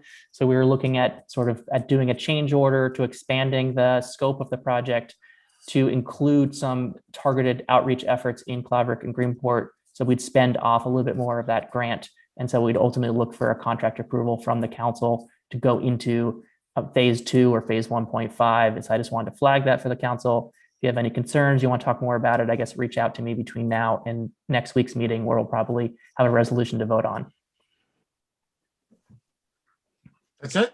And then number 2, we are nearing the next phase for the Hudson Connects project, which is the Complete Streets project. And so we'll also need a contract approval, and hopefully we'll have that ready for the next week's meeting too. And again, I guess if people have questions or concerns. You mean a presentation from the? No, I think we just sort of be like, here's the next phase. And we always knew it was coming, and it's basically we're just negotiating the specifics, but there's going to be the first phase is really about establishing some of the scope and some of the outreach. And we had talked about sort of giving a little bit more focus to Front and State Street. But the next phase is going to have a significant amount of additional additional outreach, and it has things like overseeing the engineering, creating an RFP for the actual engineering plan. And so to sort of enter into that next phase, we've completed the first phase of the contract. And so in order to enter that next phase, we would need the council approval. And so if people want to talk about specifics between now and that, the sort of the details aren't, we're like 90% there of finalizing that with arterial. And so if you have specific things you want to talk about between now and next week, we can do that. Otherwise, the project will sort of be put off for another month if we don't get it to next week's meeting. Okay, is that it? That's it. Thank you, Michael. And now, at long last, the public. And then we have one hand up from Ron Kopnicki. Hi, thank you. What I have to ask about is old business. It's on the question of the possibility of the combination of the CAS site with the Dunn warehouse and the adjacent properties as a package to be offered to a developer. Is that possibility now absolutely out of the question? Do you want me to answer, Tom? Yeah, I don't know the answer to that. Yeah, I mean, I think it's a great idea to package all those things, and the city has reached out to HDC with that suggestion, and they have given mixed messages about HDC's interest in collaborating with the city. And the last I heard is that the last communication I had was probably a couple months ago, and they said something along the lines of they're not interested in sort of like further working with the city at this time. But I think that's a great idea. So I certainly am. I can't speak for the city, but I certainly am interested in exploring that. Okay, now as a follow-up, since the DRI committee is no longer having regular meetings, will the ad hoc committee on selling properties be a possible source of information about DRI related issues from the city's point of view? I don't really understand that question. Why? Well, I understand that you pointed out at the recent meeting of the ad hoc committee on selling properties that the DRI committee was no longer having regular meetings. And since the committee on selling properties is involved, for example, with the Dunn warehouse and the adjacent properties and the possible sale thereof, and they are in the DRI area, that would be, you would be a source, the committee would be a source of information about the progress of the possible sale of those properties. Does that make it clear? No, the selling properties does not include Dunn. We've actually pretty much determined to change the name of the committee to just properties. That's right. And Tom, isn't it not, I mean, is it not sort of that those properties are simply not properties that we're talking about currently, right? Like if we were talking about them, then we would be. Might be, yes. Information, but they are sellable. Not necessarily. Well, why not necessarily? Because we haven't put them for sale. But they could be sold. That's what I'm asking you. Yeah, but there's no intent right now to sell them. Well, I'm not asking about intent. I'm asking about potential. I'm sorry, I don't really understand the question. You could change your mind, presumably, or the committee could change its mind. I think there has been no decision about selling or not selling those particular properties, right? I mean, it's okay. Well, you're kind of missing the point, because I'm asking if they could be sold, should you decide to want to sell them? That's my question. And is the answer yes or no? I think they would say that the reason why that DRI committee isn't meeting, because we found it's more useful to sort of focus on a couple projects at a time. So it was really like working with Star White House on Promenade Hill Park rather than having the whole DRI committee meet. And that project was sort of taking up the bulk of the time, or the arterial project. But I would say that when Dunn becomes a prominent project where the city is actively working on developing it, whether it's for sale or some other, or through lease or some other partnership, there certainly will be there'll be public information about that. And so it's not that like a bunch of stuff, it's not like a bunch of stuff on Dunn is happening behind the scenes. It's that, all the information that's been determined. And so when that project gets picked up, whether that committee, the committee on selling properties, which now I guess is going to be called something else, and is not going to be interested in selling properties, might be the conduit for information to the public about the Dunn site, for example. And I guess the answer to that question is no. Am I correct? I guess so, for now. For now. Okay, so it's now no, but it could be yes. Yes. Thank you.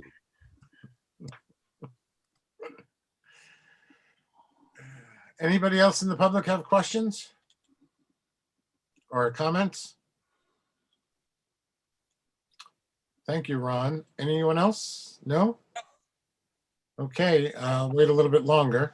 Well, can I just ask a follow-up to Ronald's question? I mean, Really? I do think, yeah, because I do think it's a pretty legitimate question, like where is the information coming to the public from about DRI projects? You know, how is that information being funneled to the public? I guess I think that, because I know that, yeah, I mean, I know that's been a persistent. Did you not see the announcement about work on Promenade Hill?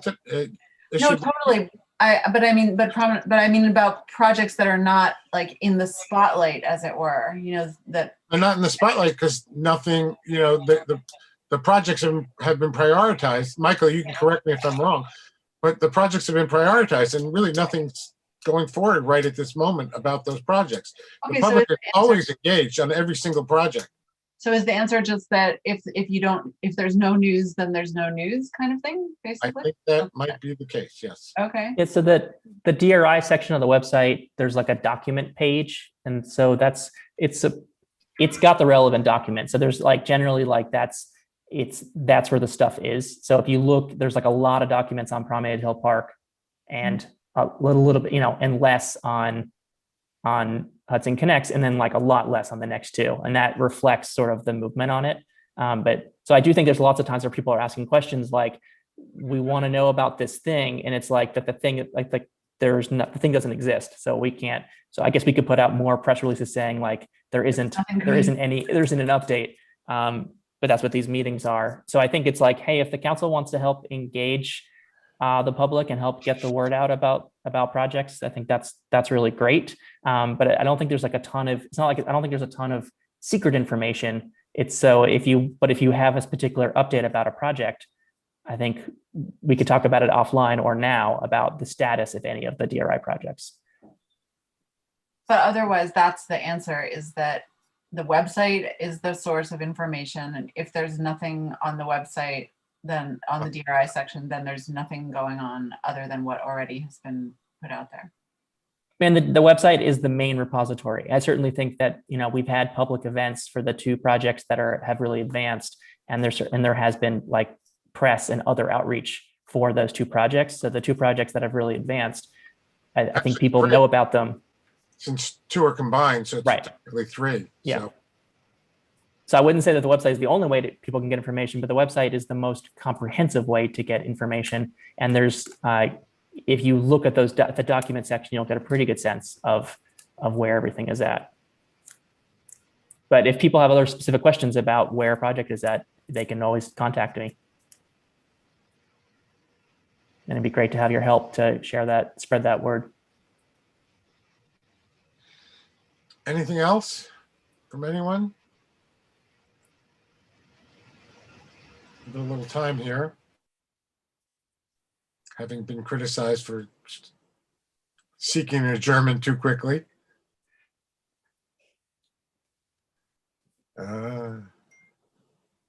Okay, motion to adjourn? Motion to adjourn. Second, Calvin seconds. I'll second, yeah. All in favor? Please say aye. Aye. Aye. Anyone opposed? Aye. Okay, we made it 1 minute over 3 hours, so that's perfect in the scheme of things. Thank you all, and good night. Have a good night, everybody. And happy Mother's Day to all of you lovely ladies that I didn't see yesterday. Happy Mother's Day, ladies. Thank you. Thank you. Right. Right.